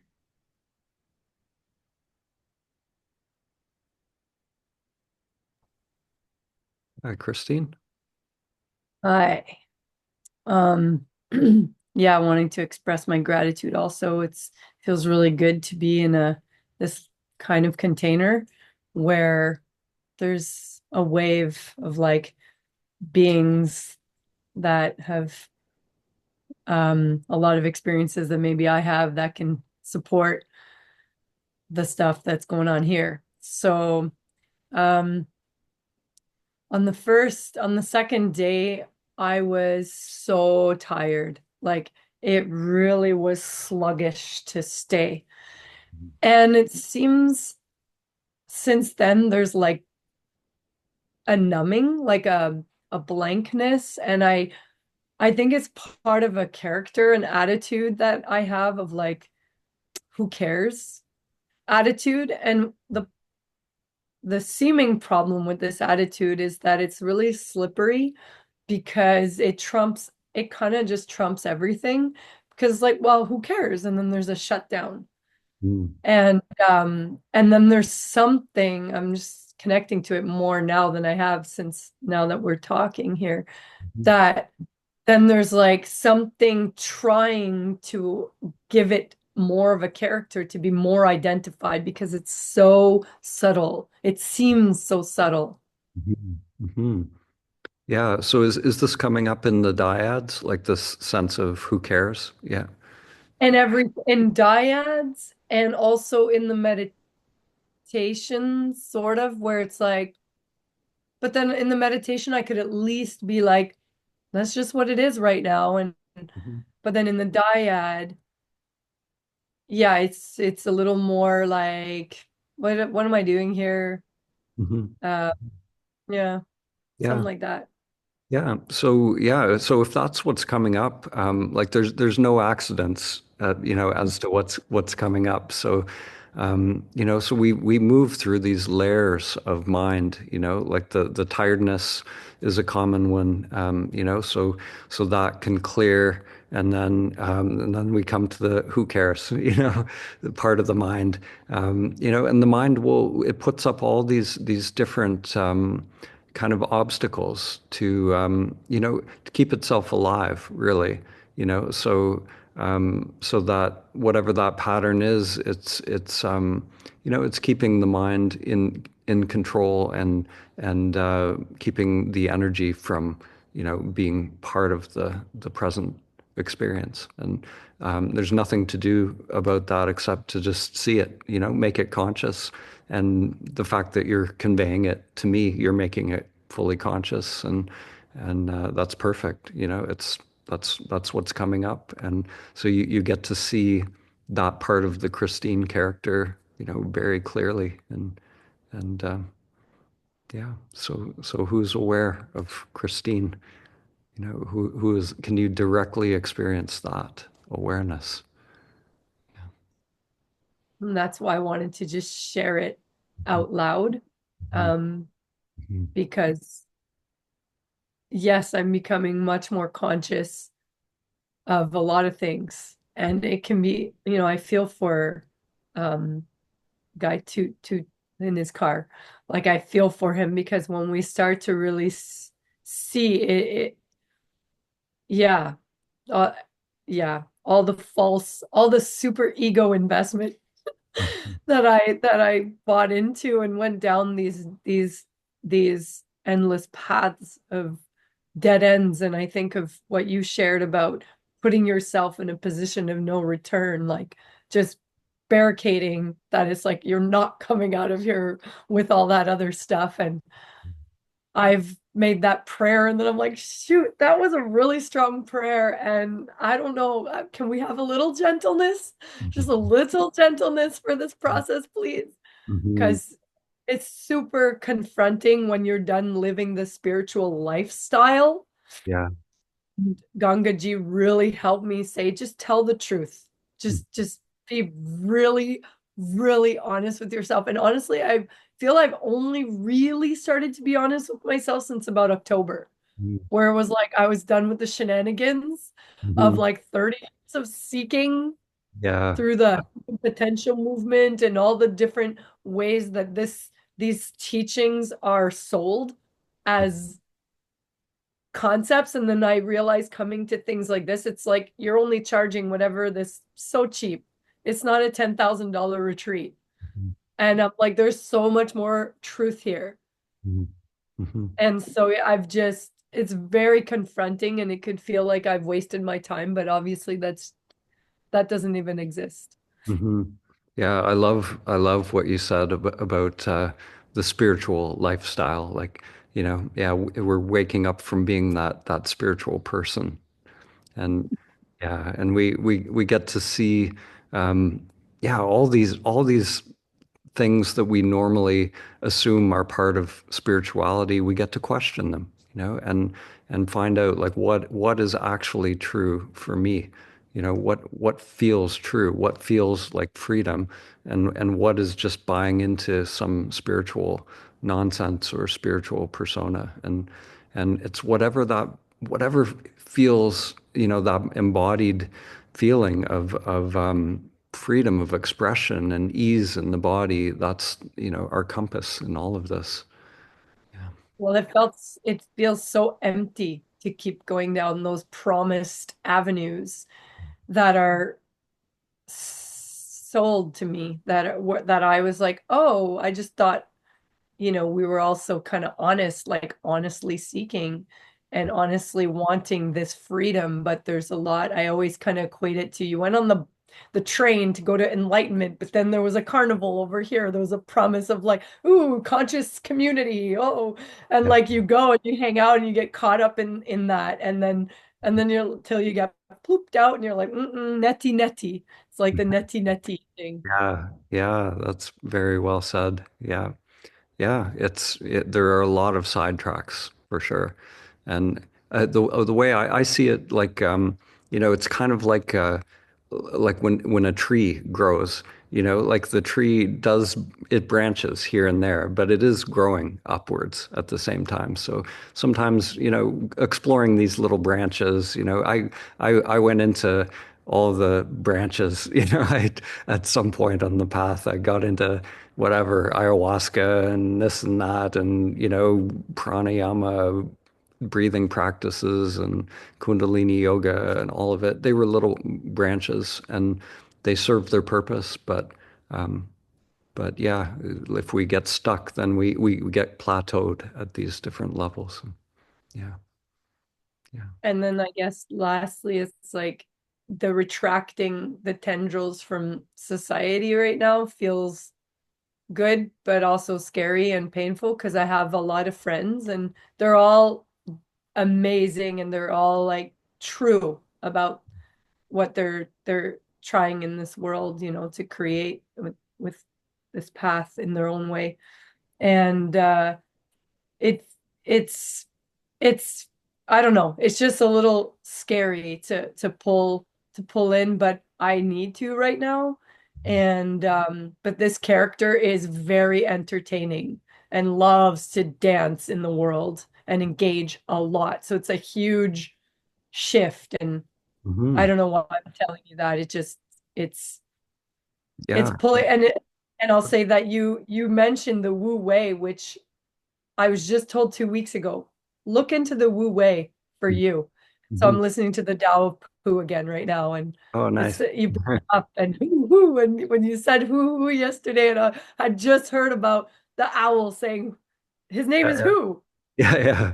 That's awesome. Yeah, amazing.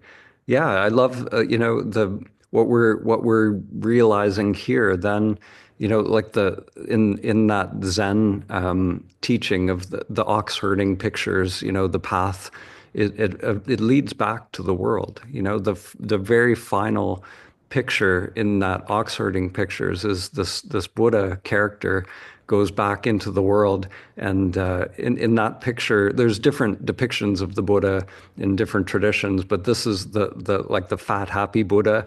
The really jovial Buddha goes back into the world, and back into the marketplace, and he's just an embodiment of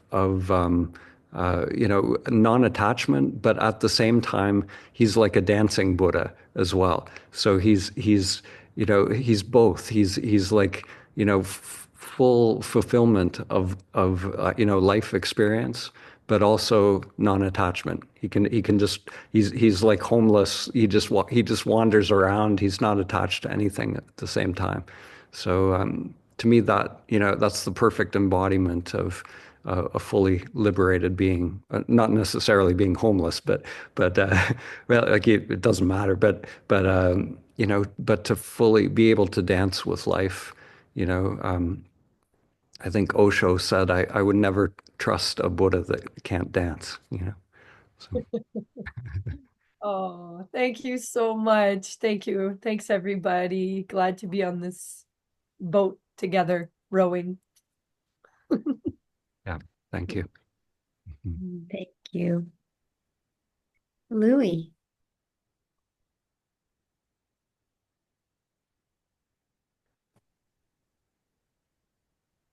Thank you. Hi, Louis. Hi, Dan. No, I just got inspired with a lot of people sharing, and then some questions came up, and yeah, I mean, there's just this very inspiring. Um, First of all, yeah, thank you for your films. They're really great. Like somebody said, sometimes I've watched your films, um, and then I picked up something I didn't hear before. Um, and there, I've even recently shared with like my masseuse. She doesn't speak English, but it's great. There was Chinese, Mhm. and if I don't know who translates them, maybe Zoo or something. I don't know, but if All different people. all different Uh, people. yeah, we have a whole team of translators. So yeah. Wow, that's great. But like, I wouldn't be able to translate, but if I could contribute in any way, if there's needs some financial stuff, I'd be happy to contribute. But yeah, like if because I know there's a lot of that are not translated Mhm. in Chinese yet, so that'd be great. Mhm. Um, and uh, and you mentioned about the fan in there, and I was just wondering, like, if you did like a 2 week retreat or like a month retreat, like that would really help the fan stop, wouldn't it? Uh, Uh, yeah, yeah, uh, so the fan is, in the retreat. Yeah, it's easier to stop the fan for sure in a retreat environment.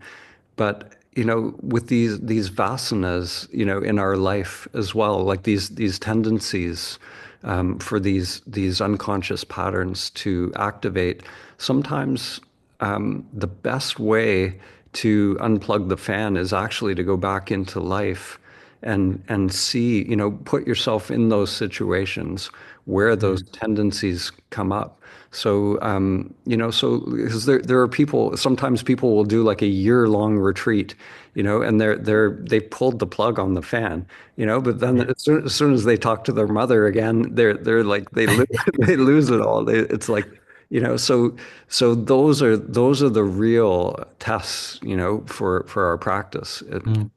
Sometimes they're more productive, than being on a mountain somewhere. So I would say both are important, to really ground in beingness. There is a rewiring that happens, and it's very productive, but also life is the ultimate sadhana, I think. Yeah. For sure, for sure.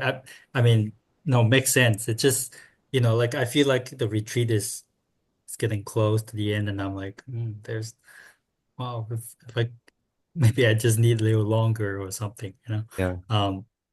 But no, it's great. So I have two questions. One is in the diet yesterday. So I came into a diet and I was quite present.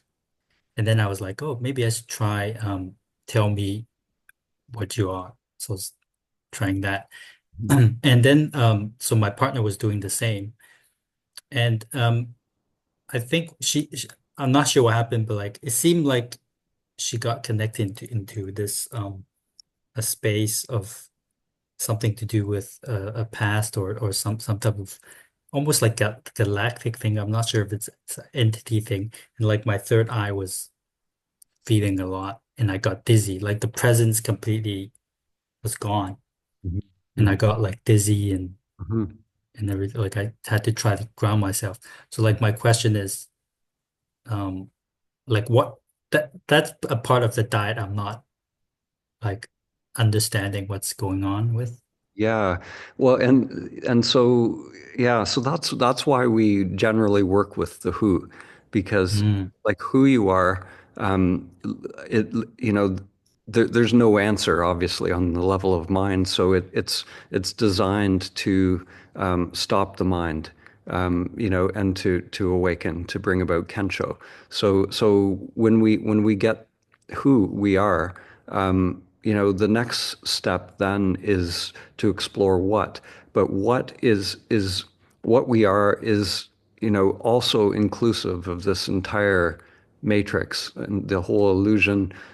So when we inquire into what we are, sometimes it's like we're inviting in other dimensions, other parts of ourself. And so if you really go into what you are, you're going to have some pretty wild experiences. So but the knower of that experience, the one who is aware of it, is always you. It's always the same one. But if we start exploring those dimensions,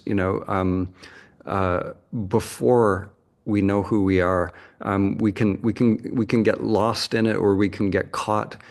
Sometimes these experiences are really fascinating. So if there's a fascination, we start putting energy into that, and then we forget about who we are. We don't care anymore. And so they can be sidetracks on the path. Or incredibly blissful experiences, merging experiences, all of that. When we start exploring what we are, it leads us into these sabakalpa samadhi kind of experiences. So being one with different things or with others, so all of it, it's beautiful to explore, but I like to point people in that direction, once they've really grounded in who they are, and learn to stabilize in that open state, so they can present continuously to the world as who they are. And then the deepening of that is, then we come back into Maya, then we come back into all of these different facets of what we are. Because we discover that it's all you, and direct experience that all of this is you, So we wake up from it. We realize I'm not, the character. I'm not the illusion. But then, the deepening, we go back into it with that awakened consciousness and realize the non-dual direct truth it actually is all you. So this is the craziness of this path is, there are these stages of deepening and experience of all of it. Yeah, because I understand with the Diads, like I'm basically connected with my partner. So when we're both doing whatever she's experiencing, I could be really experiencing it as well. Yeah. Yeah. Is what was sort of happened, I guess, last night. Yeah, that's exactly what happens with what it takes us into these direct experiences. Yeah, which it's beautiful, but I would say, yeah, like, I just from my own managing of a retreat as well, I like to keep it usually focused on Yeah. food, just because like it can get crazy with It the does, like I got this like clearing spray I have to like clear yeah, my energies. yeah, Anyway, yeah, but okay, I yeah, but got that's that. Thank you. yeah, but it's definitely like in the Charles Burner tradition and in that world, what always follows the The who. yeah, yeah, exactly. Yeah. Great, thank you. Quickly, my second question is I was doing the body scan this morning, and yeah, I find it very useful. But I never really used it before because I was always thinking like going directly into the awareness, the eye, but actually it helps a lot in the process. And I noticed when I'm doing the body scan, um, basically the scan it's like a light scanning, different places in the body, the dark areas, whatever they are, kind of like going into a deep sea and shining a light. That's my feeling. Um, and I noticed the quality of this light. It doesn't do any judgment, and like it feels like the quality of it is pretty much the same as the awareness of being. Like it doesn't judge, but it can go to different places. So is it part of, I guess it's coming from awareness, that's why it has these qualities? Can you say a little bit more about this scanning? Yeah, like I would say, like, and people experience it differently, so and describe it differently. But the way I describe it is, it's like this, when we're observing sensation, and it's like the energy, when it's not going into our preferences, it's not going into the ego construct.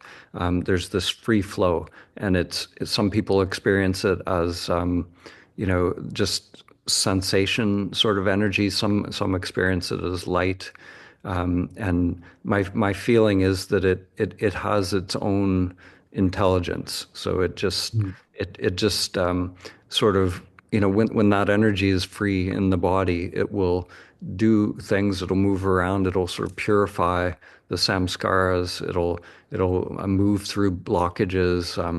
And like we don't need to direct it or make it happen. When we're doing that body scan, we're literally just observing what's happening in the body, and then we might find that, like, the mind is obviously, it'll make a story about what's happening. So maybe the story is true, maybe it's not true, but it's sometimes, to me, it seems like, energy is doing stuff, and it's Yeah. moving around and all these things happening. So but it's really just observing that and just making it conscious, like directly.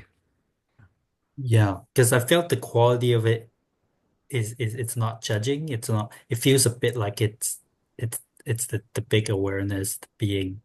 Yeah. Feels like it has similar qualities. Yeah. That's To what me, I'm trying to say. yeah, that's it. It's like to me, there is like a conscious energy or a conscious spirit, whatever you want to call it. yeah, like when we're just aware, that energy tends to be part of it, part of presence, and yeah, yeah, they go together. I think, whenever there's an awakening, there's that energy is usually present to some degree, Mm. even if it's not felt or noticed, but I feel like it's free. It has to be free of the conditioned self structure. So, yeah. Right. Thank you. Thank you, Mhm. Dan. Thanks, Louis. Thank you. Doris, Hi, Doris. Need you we to can't hear you. unmute there. Yes. Okay. Hi, Dan. So, I try to be aware of awareness frequently throughout the day. But it seems like I have to go underneath that awareness of awareness to have a direct experience of awareness. Is that correct? Yeah, yeah. That I think the words you used, if I try to be aware of awareness, the one trying, is obviously like if there's any trying, then that's the doer, that's the false I. So yeah, so you're right. It's more direct. It's more direct. So underneath or more, it's just here. There's a just here-ness. So it's just a recognizing wake. It's like it wakes up to itself. So you could drop that trying to be aware of awareness, and just go direct or recognize what's already here, what's underneath is already here. But I'd have to try to do that to get to that direct experience. So is that awareness here right now? Yeah, but is that a direct experience? Well, so the mind is asking that question right now. But Yeah. if you drop that question and you drop that mind right now, so the mind doesn't have to do anything. So just let the mind be an open, not knowing mind. So is awareness here right now? Yes. Yeah. Yeah. So that's it. So the mind, we don't need the mind. The mind doesn't need to be involved at all. Good. Yeah, I'm exhausted with it. So thank you very much. Yeah. Oh, one last thing, because it's not supposed to be an object. Awareness is if there's an object that awareness is looking at, then that's not really awareness. The real awareness. Yeah. So if I'm looking at awareness, then I kind of making it object, subject, object. Yeah, if there's an analysis going on, obviously, like the analysis is always in the mind. Yeah, so if there's an analyzing or a separating of this and that, if there's a sense of trying to figure it out, so the mind will try and figure out this whole subject object conundrum. It's this witness and witnessed. As long as the mind's trying to figure it out, it's creating this apparent duality. So if we drop all that questioning, that mind actually drops away, and then we get the direct experience again. So again, it's unhooking from that mind that wants to know, and just what remains when we just let that go. Yeah.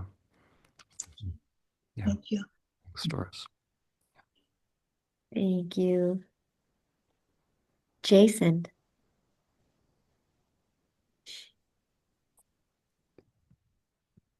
Hey, Jason. Hey, Dan. Hello.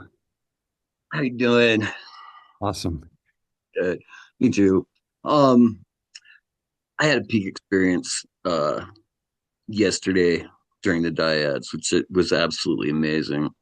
And listening to Richard and his kind of what he's going through with as far as the fear of losing your mind. That really kind of came up for me in the process. It's like the dyad the night before, I was asked some questions, and it really set the mind into a really confused and agitated state. And then it developed into this real fear of like losing the mind and all this stuff. It's where it was torturous almost. Mm-hmm. And so that fear was very visceral when I went into the dyads yesterday. It was like just hoping that a facilitator would be there. It was just a really visceral fear, really visceral fear. And you started talking about it, and it just, the mind just said a couple of things and it just went offline. It was just amazing. It was like this state where just clarity and all the senses just completely heightened, colors more Beautiful. visual, everything. It was just an amazing experience. Yeah. You know, it lasted probably about 4 or 5 hours. Mm-hmm. Pretty cool. But what's really nice is that now I can really tell who that real self is. You know what I mean? I feel that presence. You know what I mean? It's Yeah. amazing. Yeah, that's it. So yeah, that's it. So whatever. Kind of diving into that fear, you know what I mean, and just going with it, just allowing it all. That's a beautiful teaching for people. Yeah, it's the teacher that I worked with. You know, I came to a point where, you know, I touched that fear, and you know, and like really dark stuff was coming up in my dreams, and my, you know, and my teacher I was working with, he was like, finally, you know, that's awesome. You know, he was like all excited about it. And I was afraid to even tell him, because some of the stuff that was coming up from the depths was so dark, and I thought he's going to think I'm a psychopath or I'm insane, you know. But this is the mind. Like the mind is, we all have all that stuff in the collective unconscious, and it is sort of like madness. And when we touch it, you know, that fear, that same energy of that fear is liberation. You know, when that energy becomes free, we like there's such a potency to that energy. It's so alive. You know, so it's like when you're on the roller coaster, and if you're hanging on, you know, in fear, you know, there's huge energy, but as soon as you let it go, it's like the roller coaster experience is awesome, and it's the same. Yeah, it's like that energy is what you know, it's life itself. So Yeah, it's just like I felt just connected to everything. It's just amazing. It's yeah, amazing. it's beautiful. And now that the character knows, you know, that, like, because the first time it happens, it is scary. But the more we let that go, you know, if we touch it again, now the character knows, the mind knows, oh, it's okay. You know, I can do the roller coaster thing, and I can just let go. And it's actually, that's the way to do it. So yeah. Such an amazing process. Yeah. I'm just in awe of this process, and thank you so much. Thanks for that, So Sarah. much. Thanks, Jason.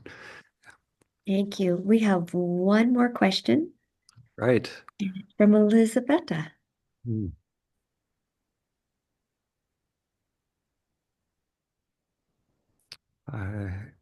Oh, you unmuted? There you go.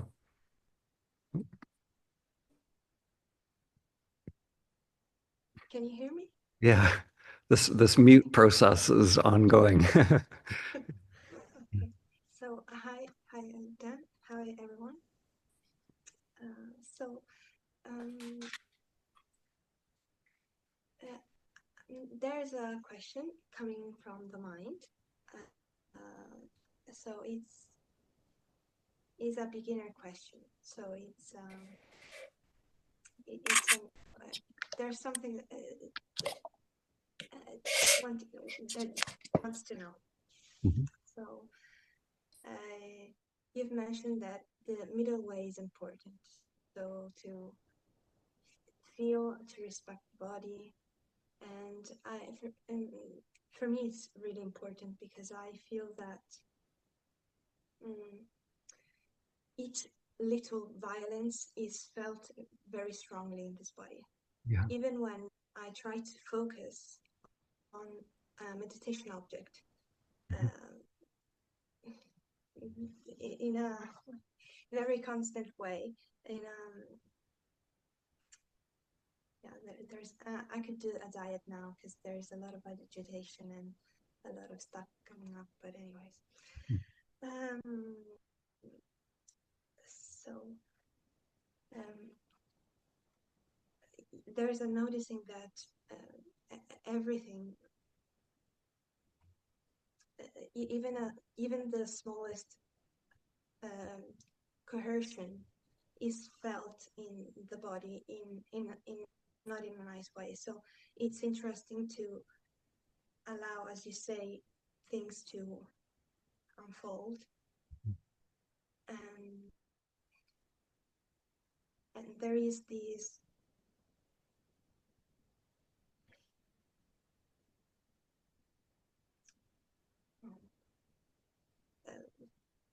so it's easier to look at sometimes it depends, but to look at thoughts because there are many.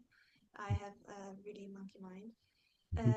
And to look at them and allow them and the feelings as well, the sensations in the body. And if I focus instead on the breath, for example, it's like avoiding all the other thoughts. So it's like violence. So it's felt in the body, like stay here, stay with everything that there is, even though I should probably stay with an object because I'm not. So you feel like staying with the breath is like a violence. There's a contraction, a resistance.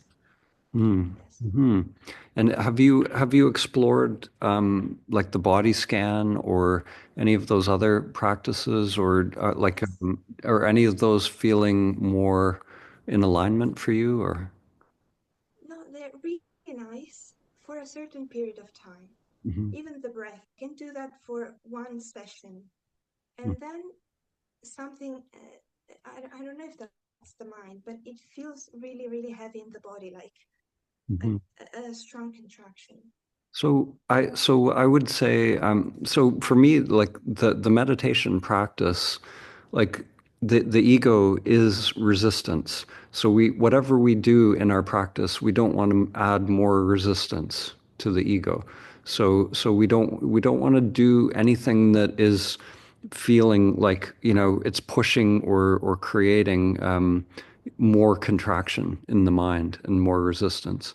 So have you tried, like in the practice, like just being, do you try just that choiceless awareness, and how does that work for you? Yeah, so I haven't had any awakenings or anything like that.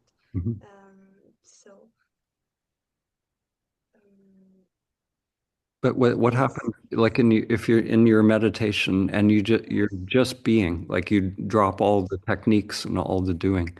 Yeah. Yeah. So for example, this morning there was a deep pain in the chest, which is quite it appears to be here often, this sensation. Sorry, I don't know what's happening to my English yet. It feels like I'm not able to That's okay. Yeah. to talk. Mm-hmm. So yeah, there was this in the beginning. I thought that this was like pain. I thought maybe, and today I could let it. I allow this strong feeling in my chest to be, and there was again this theme of violence, all the voices that I heard, all the everything that was internalized, And Mhm. it was like this love, I would say, to to the to, to this part, but also to the other people that have contributed to this violence. Mhm. Mhm. Yeah. So if you, I would say whatever, if you can feel that resistance in the body directly, um, whatever is leading you in the direction of, less struggle, less resistance. So, it's with these meditation practices, sometimes it really is an exploration, and it's like, to me, whatever's leading to less thinking, less beliefs, less mind activity. We want to just go in that direction because that's what leads to that sense of peace in the body. So if there's one practice or one thing that you've discovered, that is, leading to less thinking, more embodiment, more just being with what is unfolding, I would say, that that is the direction we want to go in, because that'll lead to a felt sense of peace in the body. Yeah. Okay, thank you. Yeah. And there was so as I mentioned, there is a question which is a very egoic question, but it's been here for a while. So it's a very, very, I would say. Okay. Go for it. Go for it. Go for it. But most enlightened beings have meditated for hours and hours every day, and it's probably it changes. Everything changes, but at the moment, I'm not able to meditate, to think about meditating for, let's say, 5-7 hours a day, or even if I had the time, right? Yeah. So it's not that it's, to be fair, it's not even something that I'm interested in. That's okay. Yeah. I mean, So it yeah. feels like if I was to go for meditating for so many long hours, it would be my ego saying go go go go, Yeah, and I would feel exactly. all Yeah. that. So I don't Yeah. know if Yes. And I would say so. nothing. I'm doomed. Yeah, no, no, there's nothing wrong with that. There's it's good that you realize that. That's perfect. To me, there's a natural flow on this path of awakening. The fact that you're here at this retreat is amazing, and this is a lot of meditation. So there something is alive in you on your path, and you're doing this work. It's amazing. And after this retreat, I'm not going to be meditating 5 hours a day, or I'm life has its own flow. There's a time when your energy may be drawn to doing meditation. Maybe not. Maybe it'll be. There are people whose paths are to be in life, and to explore the mind directly within life. It doesn't, liberation doesn't necessarily mean sitting on a cushion. Once you know who you are, it can be explored in any facet of life. Every facet of life can become our sadhana. There are teachers like Gurdjieff. He taught it within life. He wasn't into sitting on a cushion. So there's no right or wrong way, and we just sort of feel, where life and where our energies are drawing us. And just because somebody has sat on a cushion and done it a certain way, it doesn't mean that's the way for you. There's an infinite number of paths. Thank you very much for everything. I'm really grateful to Mhm. be here. Thank you. Thank you. Yeah. Okay, so I think we're actually a little over our time today, so I'm going to maybe give us a little washroom break here, and then we'll come back and do our meditation. So yeah, thanks everyone.